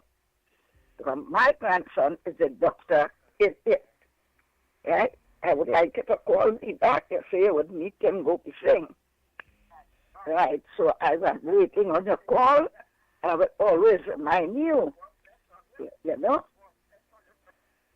Now, they don't have to beg because they have their education and they hard working.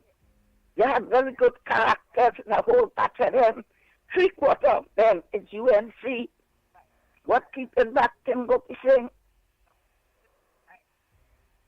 Because I'm waiting this month. And if I do not let Tim Gopi Singh do something, I am a UNC. The UNC is my government. I will be in front of all the hotel with placard. I is the old woman granny, and the leader went to visit when he was commissioner. We get scratch bomb ban, and firecracker was under control. He said in Savannah, we went to get cruelty to animal. Visit didn't finish it yet. And now I cannot move to finish what I had to do for the country. So I would like you to help. Thank you very much.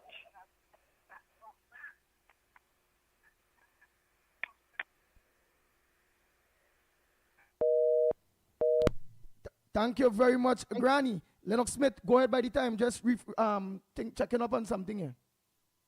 Yeah, but I want to tell you that we have not been able to hear the callers and their contributions.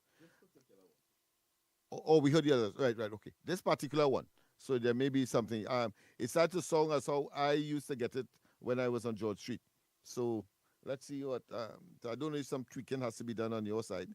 But that being as it may. The point I was making earlier with respect, of course, to the caller who said that, of course, we are friends. Well, I want to tell him I, too, have no animosity. I have no bad blood in my being.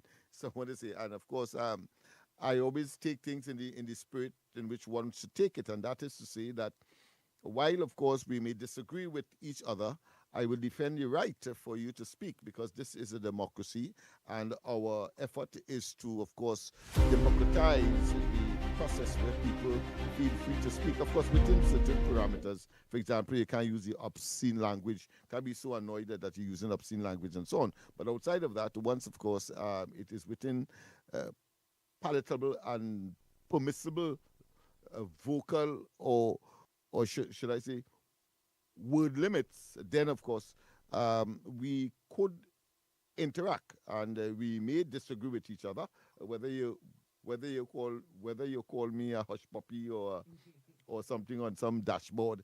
But that is, from as far as I'm concerned, water on dock back. It doesn't add value to anything by of course going personal. But if that's the choice, I have no difficulty because I think I have the capacity to reciprocate. So once, of course, the other side accepts that, because they would have initiated the name calling kind of. But that being as it may, the point I am making is that, and I did that last time, and I think it is worth, of course, regurgitating now that this caller has brought up the issue, and that is, there might have been, I talked about the integrity of the Prime Minister still being intact based on all of the things before, and of course the psychological condition called framing, where of course you take an exception and make it the rule. But we also analyze the situation and recognize that if the Prime Minister increase rather than decrease, then there must have been some intervening factor or factors that would have created that position, having regard to her normal behavior.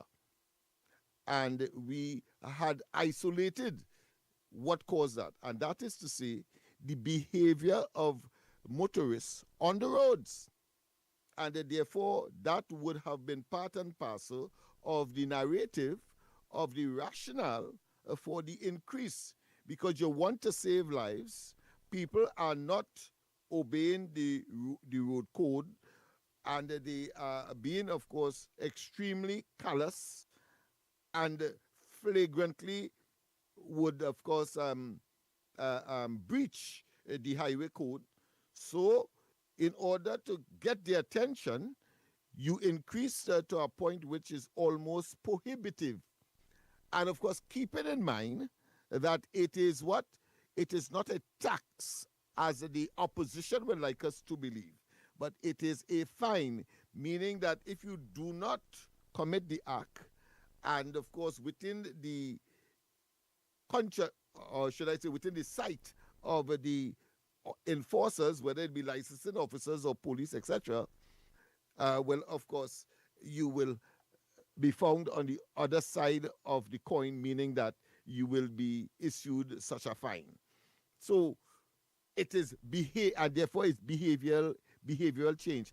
And something recently happened that confirms not only has the integrity of the Prime Minister remained intact, but it also verifies, certifies, endorses that it was about behavioral change that would have engendered the reason for the increase in fines. And of course, what is that recent statement?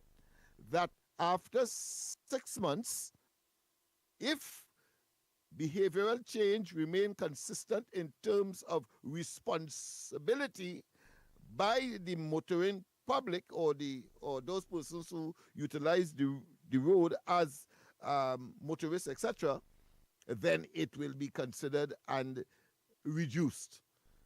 So the integrity issue continues, of course, to be very valid. The whole question of the rationale for it, behavioral change, continues to be consistent and as permanent as the Northern Star. So I think that recent, without having to prompt, without having to influence, the Prime Minister clearly would have been listening to the debate on the matter, and therefore reinforced the fact that it was about behavioral change.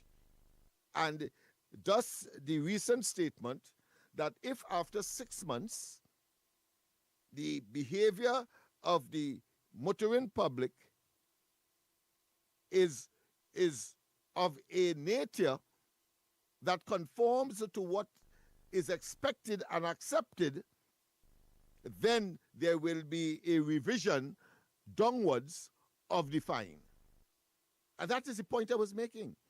So somebody to be disappointed in me for saying that, I think, of course, in my view, it is one that was either preemptive or one that was nestled really in someone who really wasn't listening to the reasoning I would have advanced as to why I could see the Prime Minister saying or acting opposite to that which she would have said, recognizing that her integrity has not been compromised. That is an important point that I would want to, of course, for the new year, bring to the fore, because we have had too many of these speculative things. And I want to say this, that those persons who, prior to what transpired with the Americans and their strike on Venezuela, you have heard the caller, I mean, totally hilarious, and I'm being kindly hilarious, to hear that person say, well, listen, all right, I accept that they get Maduro and he's back in America, but they can't go in. Well, there's another psychological term that came to my mind immediately, and that is cognitive dissonance. It's something like the fox and the grapes, you know. The fox couldn't get the grapes, so he said that it had worm in it, that it must be sour, etc. That is how I see that compromise of the very ardent position, having regard to the whole idea of what? Of hypersonic missiles and the efficaciousness of the Russians' war machinery and their equipment on the ground in Venezuela. The fact of the matter is that it never rose. And them used to give me a fatigue, used to, but I think these days they don't do it, but I think it's applicable here too. Because when I contested the elections under Love in 2007 and I lost, and there were several things that transpired. And of course, the rocket is my symbol, my political symbol for Love. He said that the rocket never got off the ground. Well, I want to apply that to this situation as well. That but the fact of the matter is that you have to accept that the Americans have gotten their way. Yeah, they got full away. stop. They got away. Yeah. Oh boy. So here it is. Let's organize and just play some quick voice. No. Are we going for a break now to come back? Master Control, you let me know when we going for that break. We're heading for the news. You're heading for the news? All right, well then let me don't play no voice note then. Yes. This is TDT News on the TDT Limited Media Network on Talk City 91.1 FM.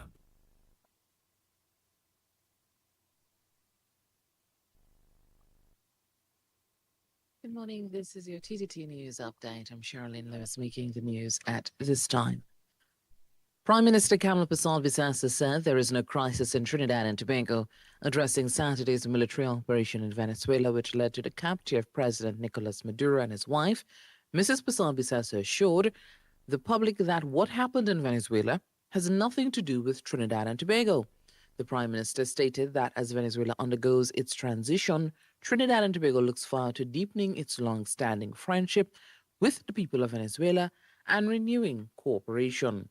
Mrs. Bissell-Bissassa said she was asked about the U.S. indictment against Mr. Maduro and whether she was surprised that Caribbean politicians were implicated.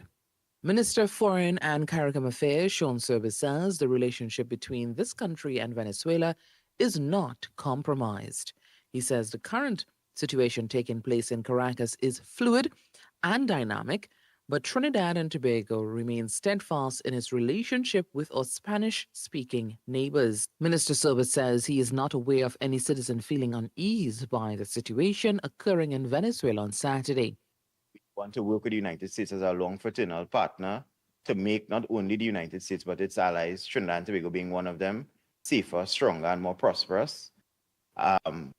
The well-being of the citizens of Trinidad and Tobago has always been forefront and paramount, most important to this Prime Minister and to this administration. And any policy by any country that will ensure that that occurs, Trinidad and Tobago and this administration led by the Prime Minister will support. He says the National Security Council, led by the Prime Minister, worked effectively to activate pre-planned protocols to ensure that the country was kept safe as the US-led action was taking place. Don't believe that it is correct to say that the Prime Minister did not give information as it came to us through the National Security Council. As information came, based upon the sensitivity of the information, based upon certain protocols, established set protocols that were being reviewed at the National Security Council level, information was disseminated. This is an ever-evolving situation, and being sensitive in terms of what we see, what we do, how we approach the situation is extremely important. Councillor for Enterprise South Longdonville North, Brenda John, distributed many prizes to residents of the community during a New Year's football event with a twist, which saw participants decked in male and female formal attire. The event was organized to promote community spirit and camaraderie through sport. Councillor John called on residents to keep up the community events. I'm here to bring greetings from Shabona's Borough Corporation and also the Shabona's East MP, Ms. Vandana Mohit, and extension of PM. I'm also here to see who it is I can give 50 US to. I'm also here to give out some Pennywise vouchers. I'm also here to give away 200. So I will see who it is. They can select who it is they want. So I'm here to support whatever event is happening in my electoral district. I'm always supporting. Councillor John reminded residents about her office hours, which they will be afforded an opportunity to air their concerns. My office is at next to 6.1 in Enterprise 7 Main Road. I'll be opening back on the 5th of January, seeing persons on the 6th. Thursday, that's normally be my field visit where I will drive around in the community Thursday and Friday to see what are the issues. On the 21st, I had over 600 children distributed street at the Londonville basketball court. I will continue to work in my electoral district. I cannot do street by street and I cannot reach everyone, but my doors are open to each and every one. I do not segregate. And to sport, Minister of Sport and Youth Affairs Philip Watts is expressing condolences on the passing of former Member of Parliament Eddie Hart. In a statement to TTT Sport, Minister Watts notes that Trinidad and Tobago is mourning the loss of a true patriot and a cornerstone of our sporting culture. He says Eddie Hart was more than just a name on a league. He was a visionary who understood that sport is the most powerful tool we have for community transformation and youth empowerment.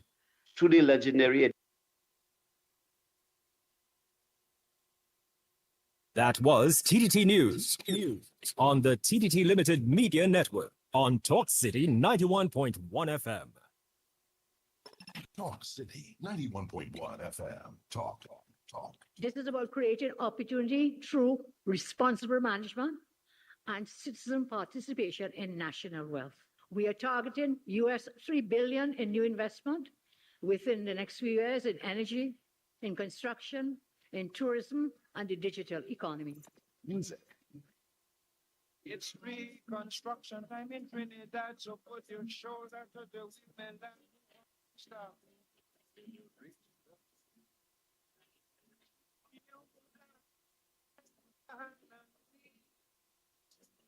For big and for small, in no time at all. There's no other way.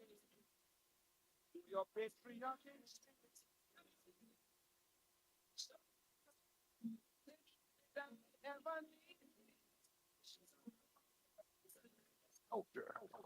The budget has goodies and some not so goodies, but that is because fairness requires that everyone plays their part. Engaging conversations, latest news, our music. This is Talk City 91.1 FM. Government ministers say they are moving to cut through long-standing bureaucratic delays in the energy sector with the creation of a new energy accelerator hub. The initiative is designed to fast-track approvals and licenses that have slowed projects for years. Minister of Energy and Energy Industries, Dr. the Honorable Rudal Munilal, explained that the hub will operate as a one-stop desk, bringing together key agencies to address challenges as they arise.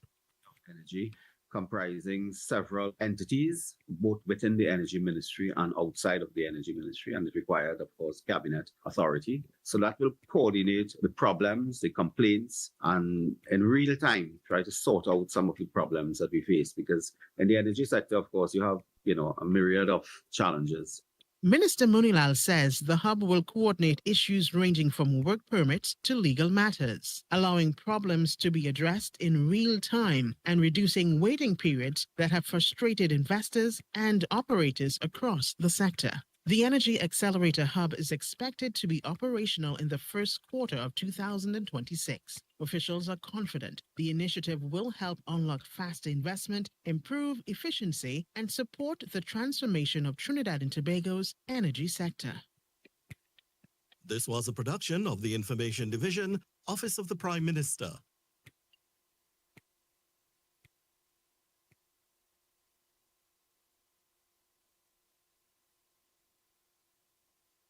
Request your favorite song. 622-4911.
Yes, indeed. Of course, we are back. We are back. Of course, this is Talk City. Yes, of course. But you are hearing, listening, and of course, viewing on the social media. Of course, the ground report on Talk City 91.1. Yes, indeed. Of course, no television yet. Next week, Monday. Look forward to that. But that being as it may, there are other issues that we have yet to address at this point in time. I think this is the best time so to do at this point in time. What's the time now? Is we just have yes, 12 minutes past the 8 o'clock. And therefore, of course, I think we should veer into other areas of national concern and import.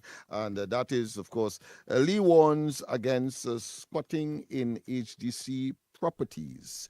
There was a press conference held, and I think I was taken aback when, of course, I saw on either side of the presenters, whether it was Lee, whether the Minister Lee, whether it was the head of HDC or the Minister of Foreign Affairs and CARICOM Matters, to see on one side, on their left, I saw a national flag, and then on the right there was a UNC flag, and then one of the first questions that was asked at question time was why it is that they have that press conference or had that press conference at the UNC headquarters.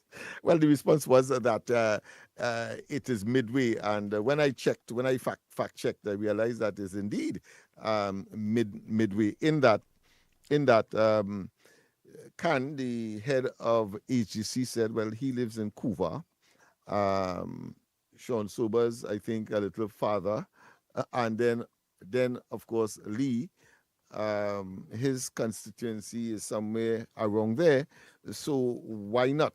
Because of course the idea was, why wasn't it in some government institution? But then I think that would have been held on a Saturday or Sunday. And why is it they didn't put that as part of the equation in terms of the response to that particular question? But I wanted to do that as well, because my common sense will tell me that government agencies are not usually open on a weekend, right? So I want to put that into the equation as well. So, so that might be an anomaly, that might be an exception, but the purpose or the imperative to hold that press conference clearly was in the light of the recent strike by the Americans in Venezuela. And I want to say as well that I took note of the opposition leaders' concern about the whereabouts of the Honorable Prime Minister, because she was not in that press conference. But I thought it was a bit disingenuous. I don't want to say dishonest, but disingenuous of the opposition leader to, of course, speak to everything else except what the response was to that specific question, because a journalist did ask why the Prime Minister was not present. And the opposition leader seemed to have missed that response. And the response was very simple.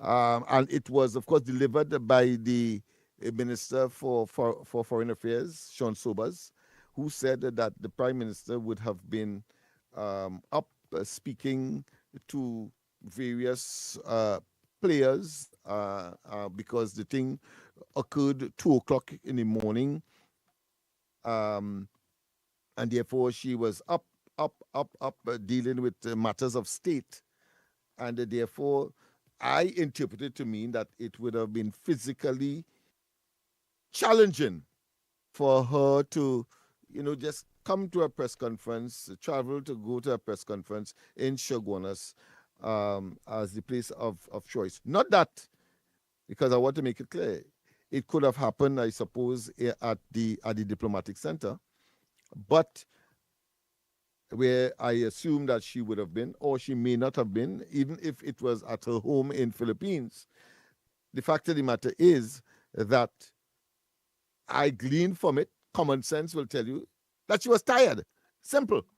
And therefore, put the most appropriate person to address the matter because of the exigency and the urgency, it having just, of course, less than 24 hours, 32 hours, the incident occurred.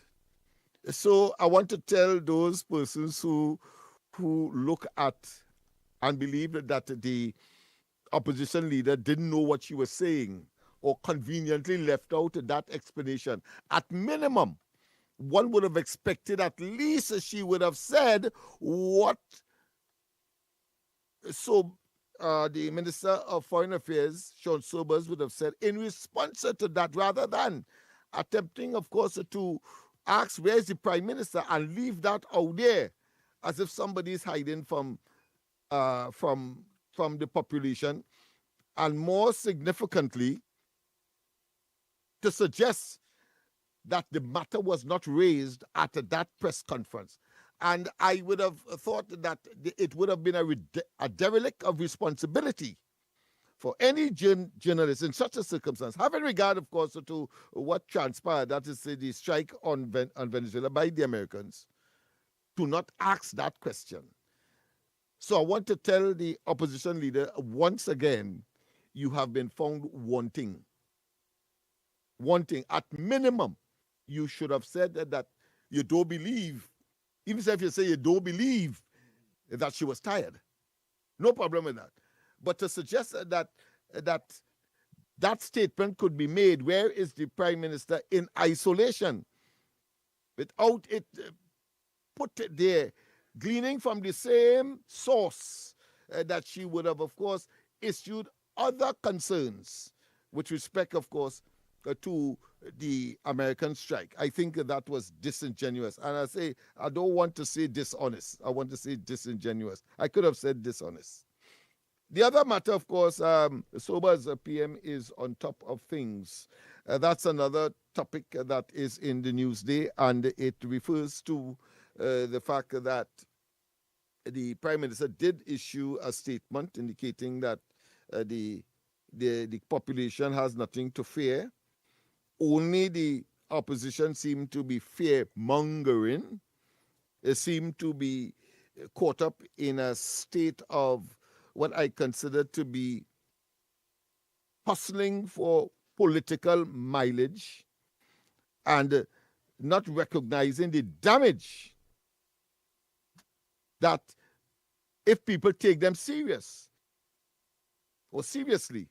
that could be done by the gullible.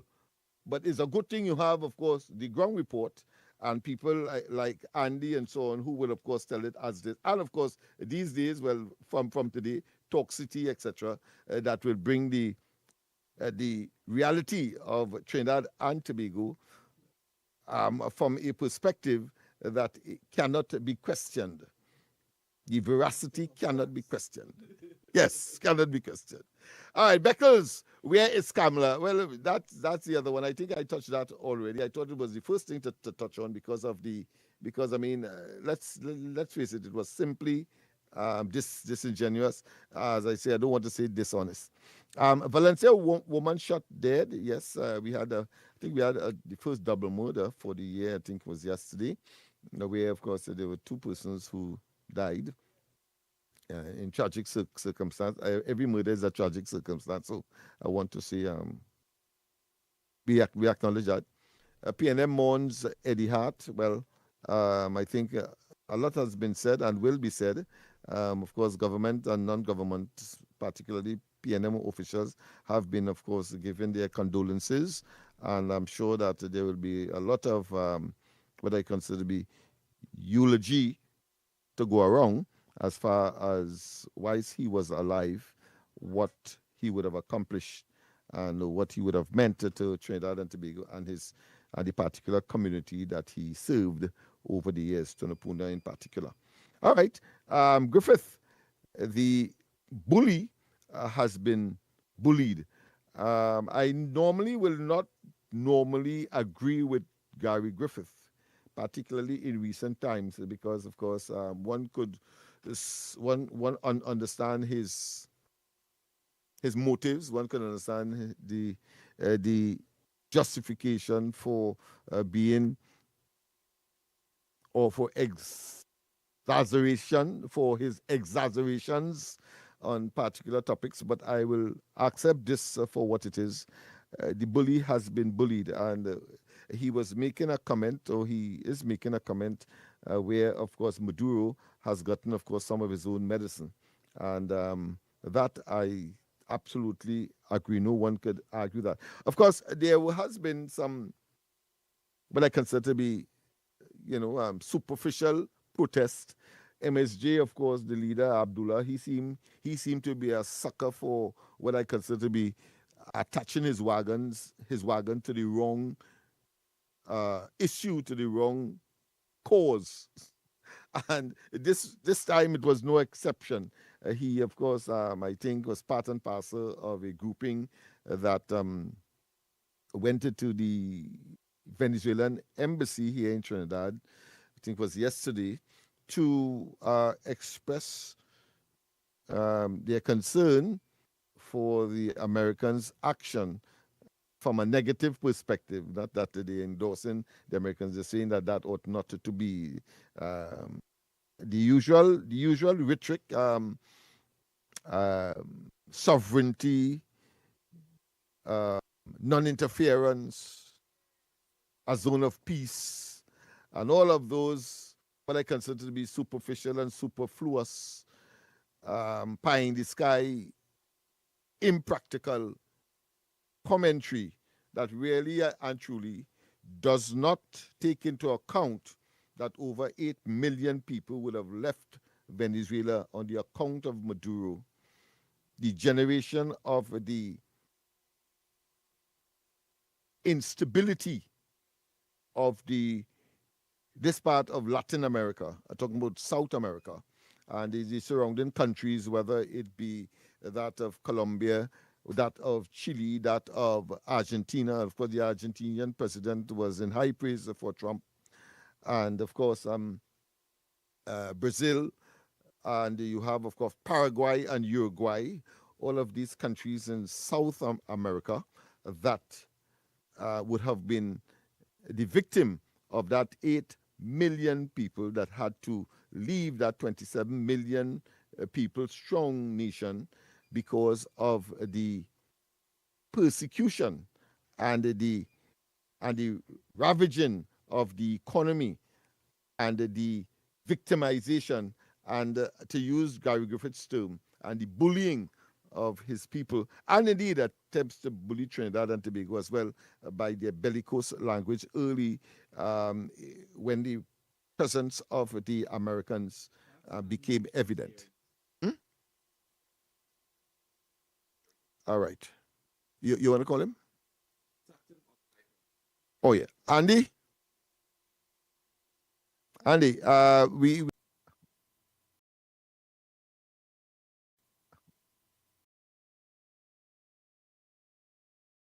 the voice notes. Before we took the break, you were about to engage that aspect of the. Okay, well, go right ahead. Okay then.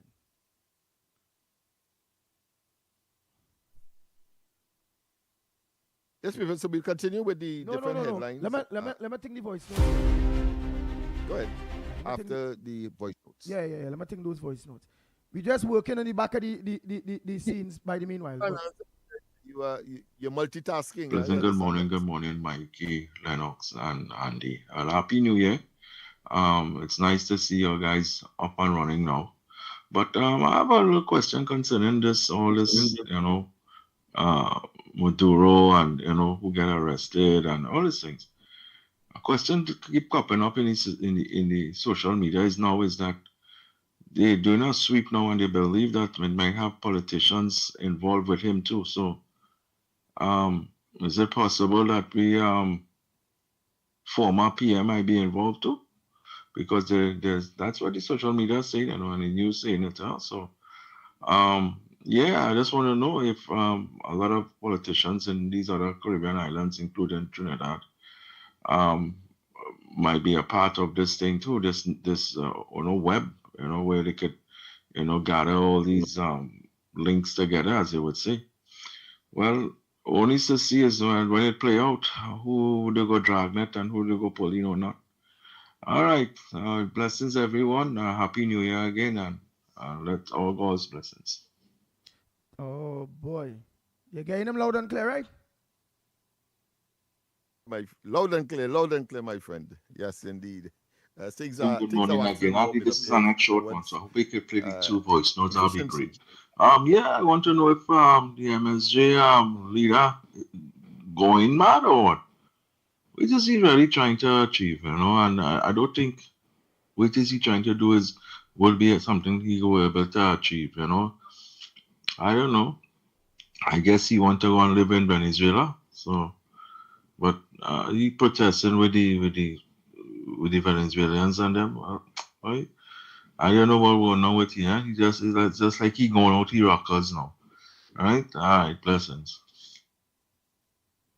You see all them callers who coming up on the live and talking them kind of go bar.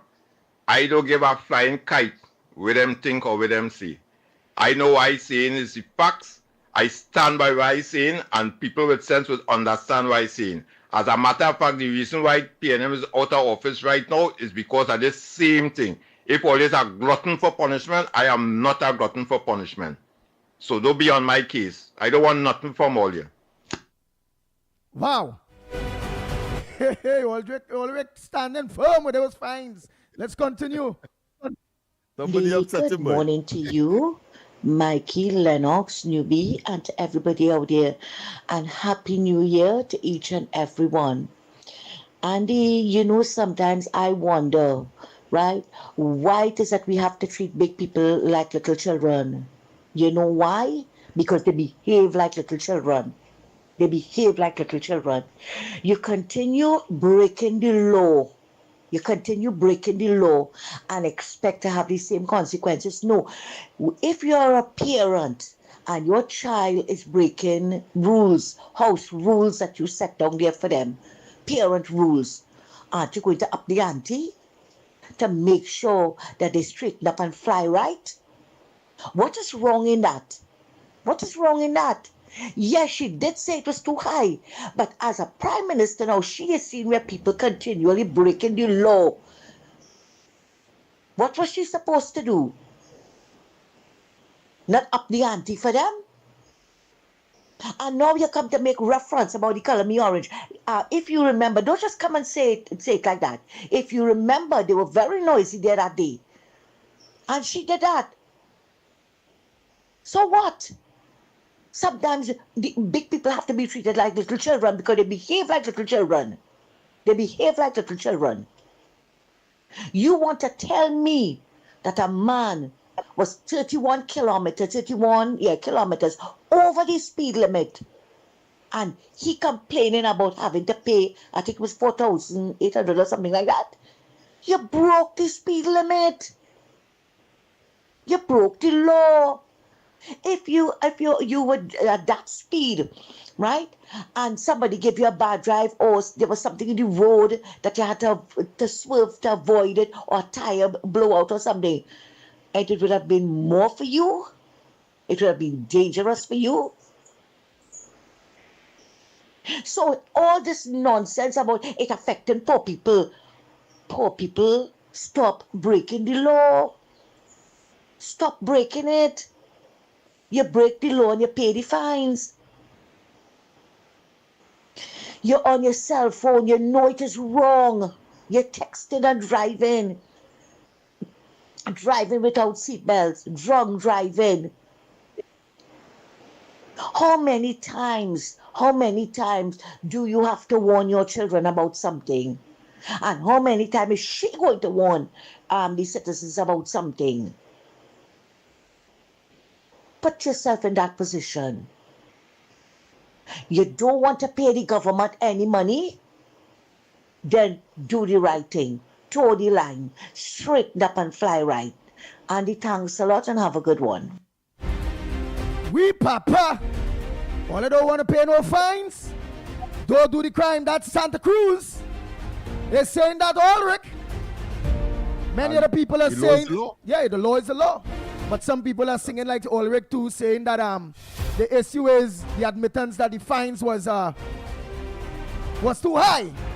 But then we also have to put in consideration the government, through the Honorable Kamala Prasad Bisesa, mentioned that here it is.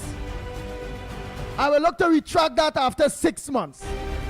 If only behave yourself in a 6 months period, we go drop them prices. I take away the demerit points. I realize people now start to overdo it more. Well, plenty, because that way technically the government is saying. We moved the demerit points. It was moved for about a month, 2 months or so. The demerit points gone. But within that time, Trinidad and Tobago,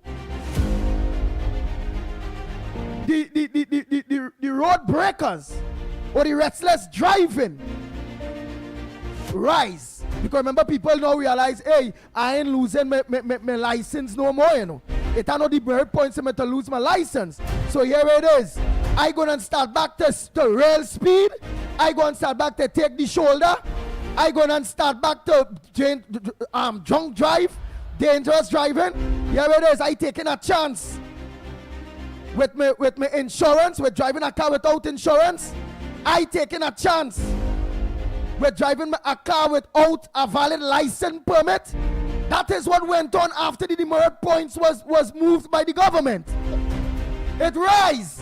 So the government realized, I come and move the demerit points for you all. Because it was so hard, so bad, the demerit points. Which is truth, it was really harsh. People was losing a license.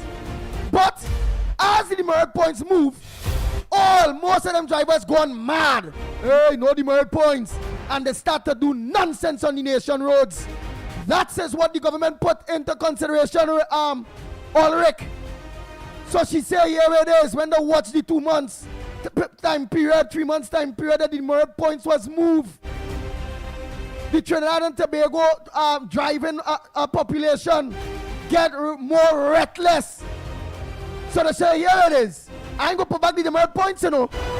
But let me raise the fines because I had to take. Raise those fines.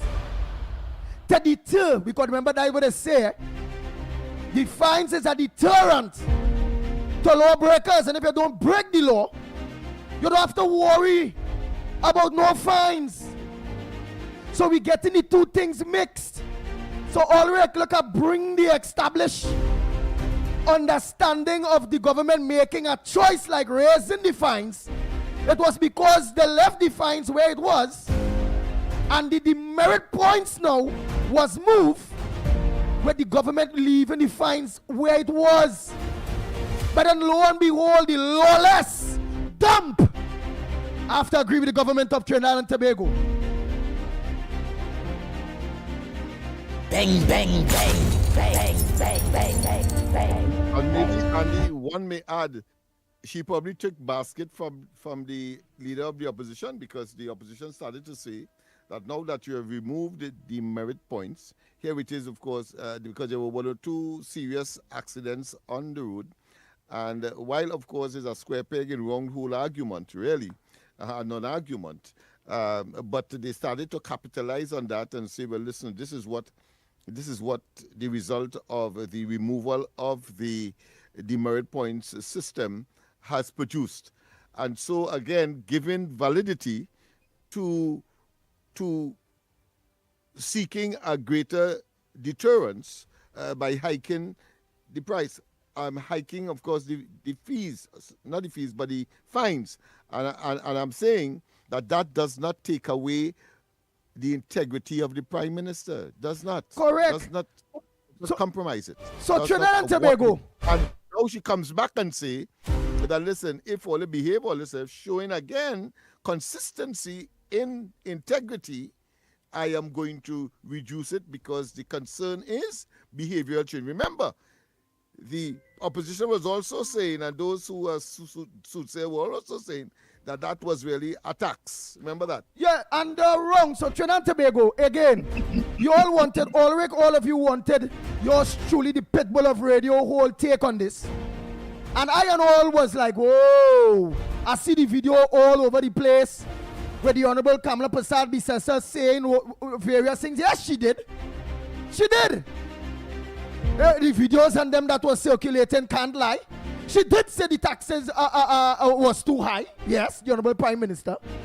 She did say that there are rogue police officers and licensed officers that will get up across the bed and will organize and do what they want. She did also said that the taxing situation, that was a form of tax by the PNM to tax the people in Trinidad and Tobago, correct? But what you all are not saying or understanding, the raise in the heights of the ticketing system or the penalties have everything to do with the 3 months that the merit points was moved. And yes, it was high. It was still all right. The same high that Ole find it was high that she had was a drop, and she said she was going to drop. It remained right there. Understand this, Trinidad and Tobago. It had remained right there. But lo and behold, Trinidad and Tobago drivers so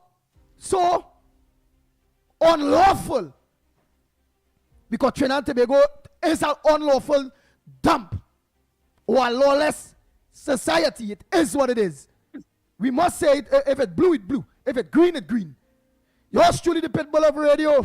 I made calls because I and all try to understand why the government will organize now and raise it. And then when they send it various statistics that while the demerit points was moved, people start to go haywire, mad, more speeding, more drunk driving, more recklessness, ignoring that they still had a fine to pay, no? So the government had no choice. They say, whoa, we removed the demerit points. We'll have them in an order that the P&M did put there. It is harsh, but here we had to do. We had to get them back a deterrent. We have to get them back a deterrent because more and more people will organize and continue to break the law because they're ignoring in their book now. That last set of money was small money. You know, it's like children. All right, I could pay that. It was only 1,000. Yeah, so I go still, I ain't gonna wear my seatbelt because I could still make up 1,000. But when they raise it and say, well, you might have to pay 2,000 now. Oh God! Oh God! The wicked! Oh God, the government wicked! But you know, nobody in balling. Oh God! Oh God! The government move the demerit points, that wicked demerit points. The government moved it. Well, Bolna, and oh God, Trinidad and Tobago. You know the drivers and them going back mad, more mad. So the government had no choice to implement back something to deter you all from your reckless ways. And what they did, they doubled the fines. They doubled the fines. And in doing that, as Lennox Smith said, the Prime Minister integrity. She said that here it is. If in 6 months' time we see all your behaving all yourself, meaning the double fines come like a demerit points come back. That's how I will take it. But all the demerit points. But if in 6 months we see all you obeying the law, that's all they're saying, you know, obey the law. If we see all you obeying the law, we're going to drop back those fines. So what all is caught in between is obeying the law, you know. What each and every one of you driving public of Trinidad and Tobago and the loudest voices out there that against it, don't have a license. The kind of drive not even a choo-choo train, toy choo-choo train that Lennox Smith gave people during the Christmas period. The kind of drive a toy car, them little toy car them so. They have no license. They are not part of the driving public. But just to fight the government of Trinidad and Tobago, rah, rah, rah, oh God, they're wicked. They come like there's like the P&M. No way this government is like the P&M. Bang, bang, bang. I could never agree with anybody that this government like the P&M. The P&M took away laptops. This government bring it back. The P&M introduced property tax. This government take it back. All they want talk? Well, let me talk. When it comes to the children, with the children life fund, the P&M didn't contribute or was not contributing to it. People had also go back and organize and hold barbecue, curry-cue, manicure, tattoo and all. Yeah! This government implemented, put it in place that children that need life-saving surgeries will get it. Am I lying? Those of you that are listening to us in your maxis, in your taxis, all PH drivers, truckers, white vans, am I lying? And it have a lot more. Or some people bawling about the rentals tax and saying that come like a property tax. That's not truth. If you are a resident, if your house not renting, not doing commercial on a normal basis, you don't have to pay no tax. No tax on a normal basis. But so long as your house, you turn your house into a commercial and you renting part of your house or renting your whole house, you have to pay the property tax. No, not the property tax, but the rental tax. Based on how much rent you get in a year, I think they say 20,000 or so, 2.5. also of your total rental value. So come on, it have some little things that all you will get more clarity to it. When yes, yours truly the Pitbull, yours truly Lennox Smith, the ground report, when we started bringing representatives from the various ministries to bring clarification to you, the people, when it comes to information that is lacking based on mainstream media, and they fight towards this present government. Hence the reason why I'm happy to be back on mainstream media. Not to be no propaganda for the UNC, because if the UNC are nonsense, the Pitbull, the ground report will say the UNC are nonsense. If they're wrong, the Pitbull, the ground report, we will say the UNC wrong. Because it's taxpayers' money. And this is a state enterprise. And with state enterprise, the ground report is representing everyone. Whether you are UNC, whether you are PNM, whether you are ILP, whatever political party you support, we give you honest voices and representation will be given to all of you. Because it's state money. Because this is a state institution. Talk City. And next week, Monday, please God, TV4. We want the proper information come out there. The right information. The truth. And we're going to do that. So if you all understand what the Pitbull take on this whole race and the fines when it comes to the driving public, with the government having to go back on their word.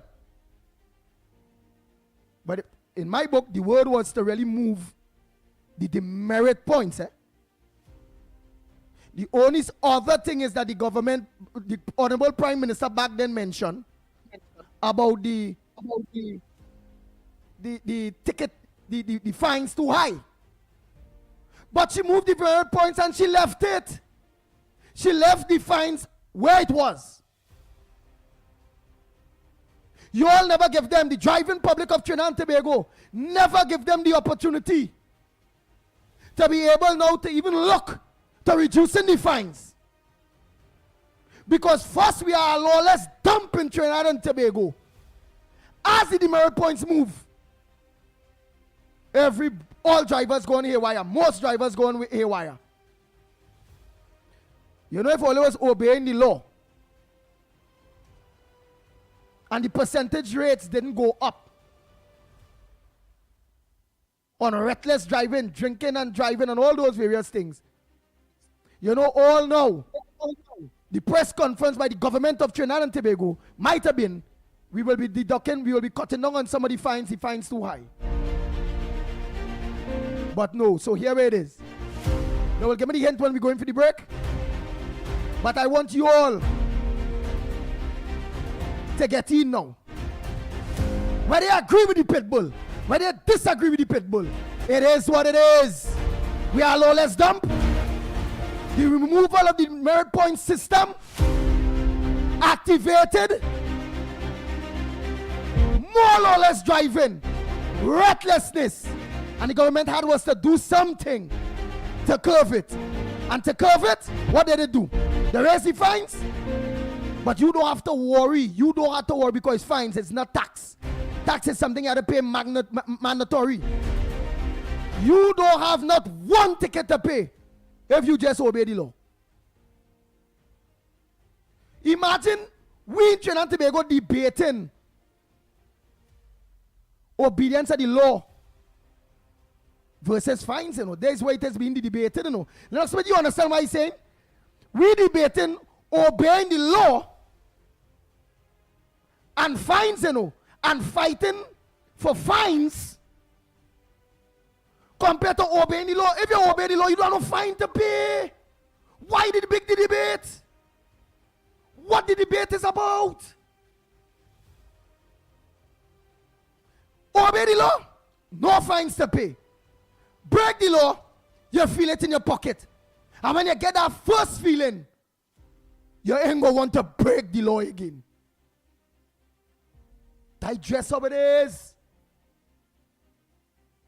Before I take a call, Lennox Smith, again, you understand when I point down to them that what it is we are fighting? Yes, my friend. I think the clarity is pellucid. I think even the littlest child, maybe in fifth standard, fourth standard, would understand with a high degree of comprehension what you have said.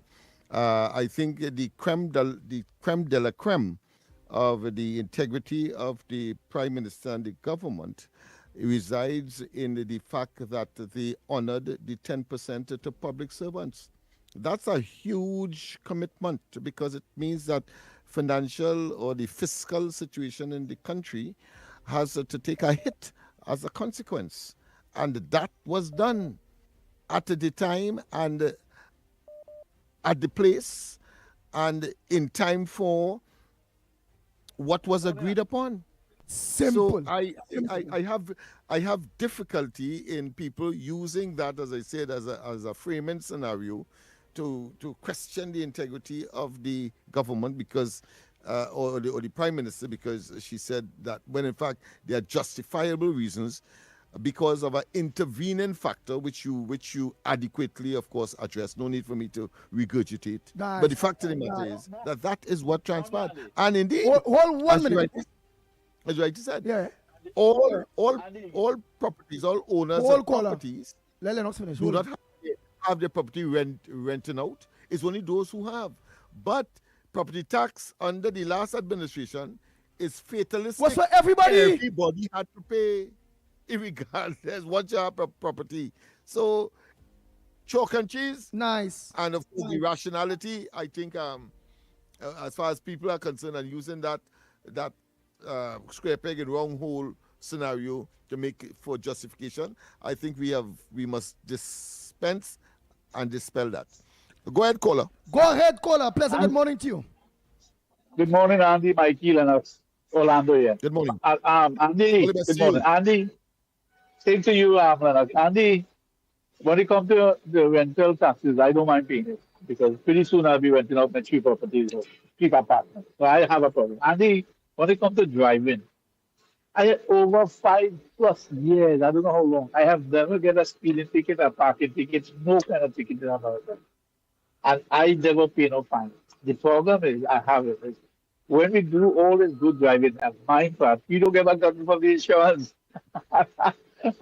And that's my problem. I think they should give me a award because I have never had a ticket in over 5 years or nothing. I don't feel, and I follow the law. So the same thing in Trinidad. People need to follow the rules, follow the law, and they will have to pay nothing.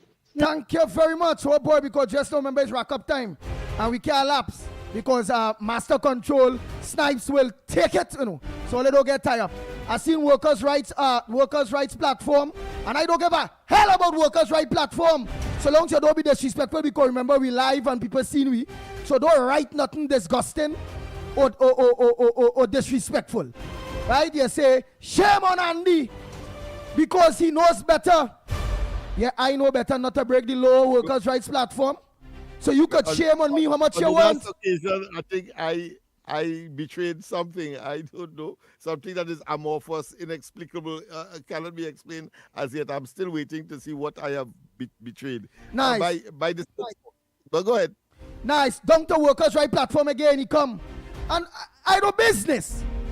Songs I get right. You could be a fanatic for the opposition or fanatic for law-breaking drivers. You workers' right platform, you could be a fanatic for all of them.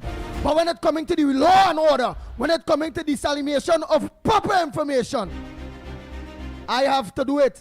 You hear him now. Andy is singing for his supper. Me is singing for no supper. Look, right now I don't eat. And again, as we had concluded last time, and I did it already this morning, I'll do it again, that is a construct of the PNM propaganda machinery.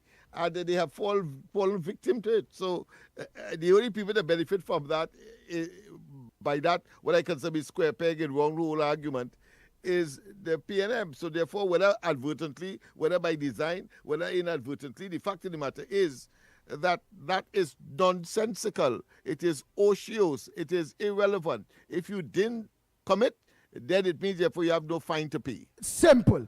Let me just take a next call. You have to make it short and sweet before snipers and man will snipe you very fast. Short and sweet caller, go ahead. I see you smiling here when you see morning, that. Morning, Barpo here. Go ahead, Barpo. Gentlemen, if ever a statement was made where somebody say one thing and then they come and they do another thing and it is justified, you see the statement where they're talking about the Prime Minister said that how she would the fines were too high and then she increased it. Let me tell you something. The last couple of days, I drive on the roads, on the highways and things, and it's a total different feeling, a total different safety you're feeling on the roads. That you're seeing man on your bumper, people are blowing horn. It have a vehicle that I see on the highway that didn't have a... You ain't lying, you know. I am on the road and all. And I and all realize I driving and I catching myself like I thinking towards the 100. And all I have in my mind is 4,500. Andy, 4,500. Man, I stand under the 100. Let me tell you something. Before this law was put into place, I used to show my wife, I say, watch every 2 vehicle out of 5, it have a light working, something working. You know, every vehicle light up like Christmas tree going on the highway. Not a man ever have a light with dim self in the vehicle now. I tell you, all the traffic flowing. I know you have your eyes on the clock. All the traffic flowing constantly. People going where they want to reach, they're reaching safely. No bacchanal on the road and all kind of thing. So you see that just goes to show that we have to be abused, beaten to do the right thing for ourselves. And you see the fine way they're talking about it, the 112 people who lose their lives on the highway and on the roads because of some idiot who didn't have a good working vehicle or drinking and driving. Let us go and tell them and ask them what fines they'd had to pay for losing their loved one. Thank you very much. I want to make sure it's on the button. All we can't stick. Some all you know, they're going to be on the low cussing Andy, sending message. Andy, I ain't get to finish talk. But yet still, all the cut me off. I not on that. Some of you are saying ban workers' rights up from on the screen. No, we don't do that. While he committing nonsense, we's not dictators and it's a democracy. So long as he's not breaking the rules based on typing costing, because remember we'll be live on TV, typing out any kind of costing and all them kind of bacchanal. No, he's to stay there. He's to stay there to continue talking is nonsense. Because in doing that, all will be getting them current. It will be hypocritical of us as well, because I mean we are asking people to obey the traffic code and don't get caught up. And here it is. They want us to break it. So we will not. We will stick to the time and we have to leave just as that. Exactly. The Snipes go give me the signal. So what I'm going to do is what? Take our next call quick by the time? Or for matter of fact, we start to wrap up now? Take our next one? You can take one more. Take one more. Oh boy, only give away, boy. You only hear that. Director Snipes don't say one more. So what I'll do is I'll take a short voice note. Oh boy. Andy Williams, good morning to you on the Ground Report team and all the listeners of the Ground Reporter. All right, now we'll take one more short one.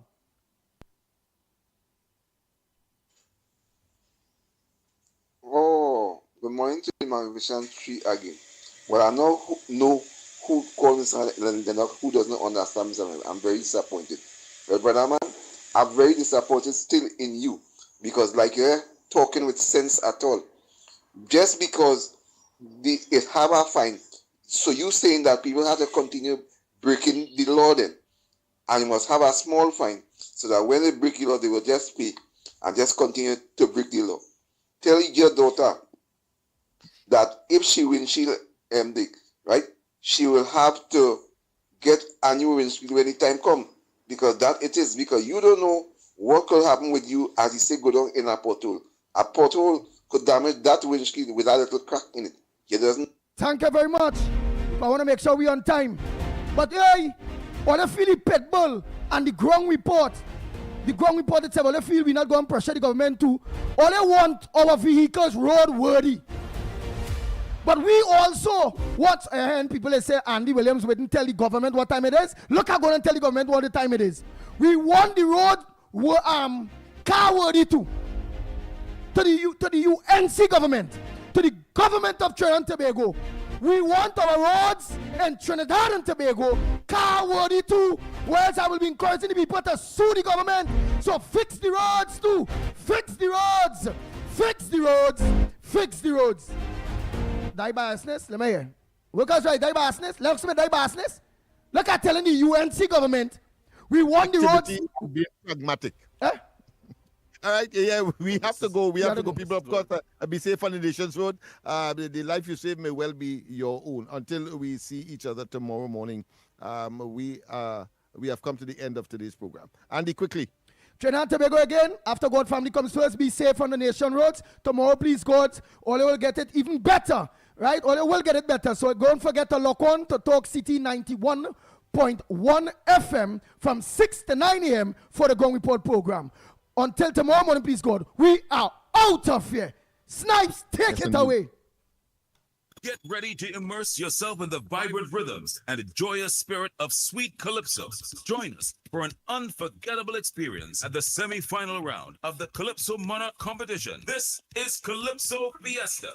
40 Calypso stars will compete on the Skinner Park stage. Calypso Unleashed, boundless harmonies. Mark your calendars. Saturday, February 7th, 2026. Join us at Skinner Park in San Fernando for an afternoon of pure Calypso magic. Showtime 2 p.m. Tickets available on islandetickets.com or call us at 623-9660. Don't miss out on a chance to experience the rhythm and joy of the Caribbean in 2026. Calypso Unleashed, boundless harmony. This is Calypso Fiesta.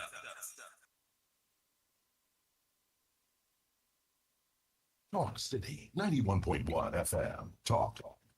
This is about creating opportunity through responsible management and citizen participation in national wealth. We are targeting US $3 billion in new investment within the next few years in energy, in construction, in tourism, and the digital economy. Music. It's reconstruction time in Trinidad, so put your shoulder to the women that stop.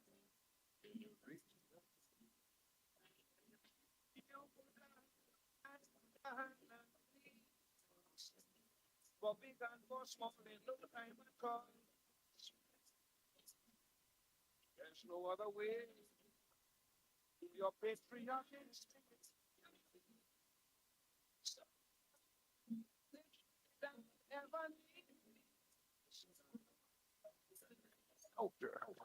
The budget has goodies and some not so goodies, but that is because fairness requires that everyone plays their part. Engaging conversations, latest news, our music. This is Talk City 91.1 FM.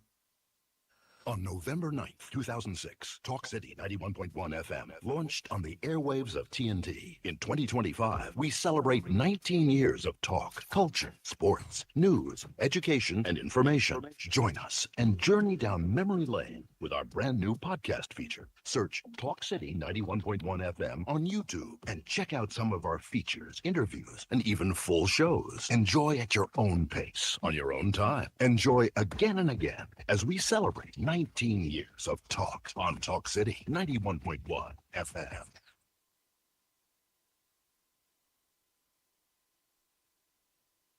Request your favorite song. 622-4911.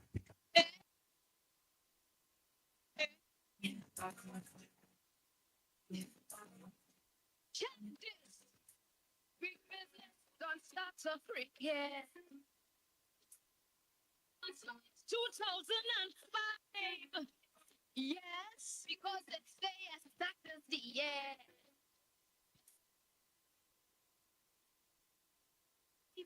No more restriction, open competition. But it just won't make the grade. We don't start a lobby. The capital, the free trade.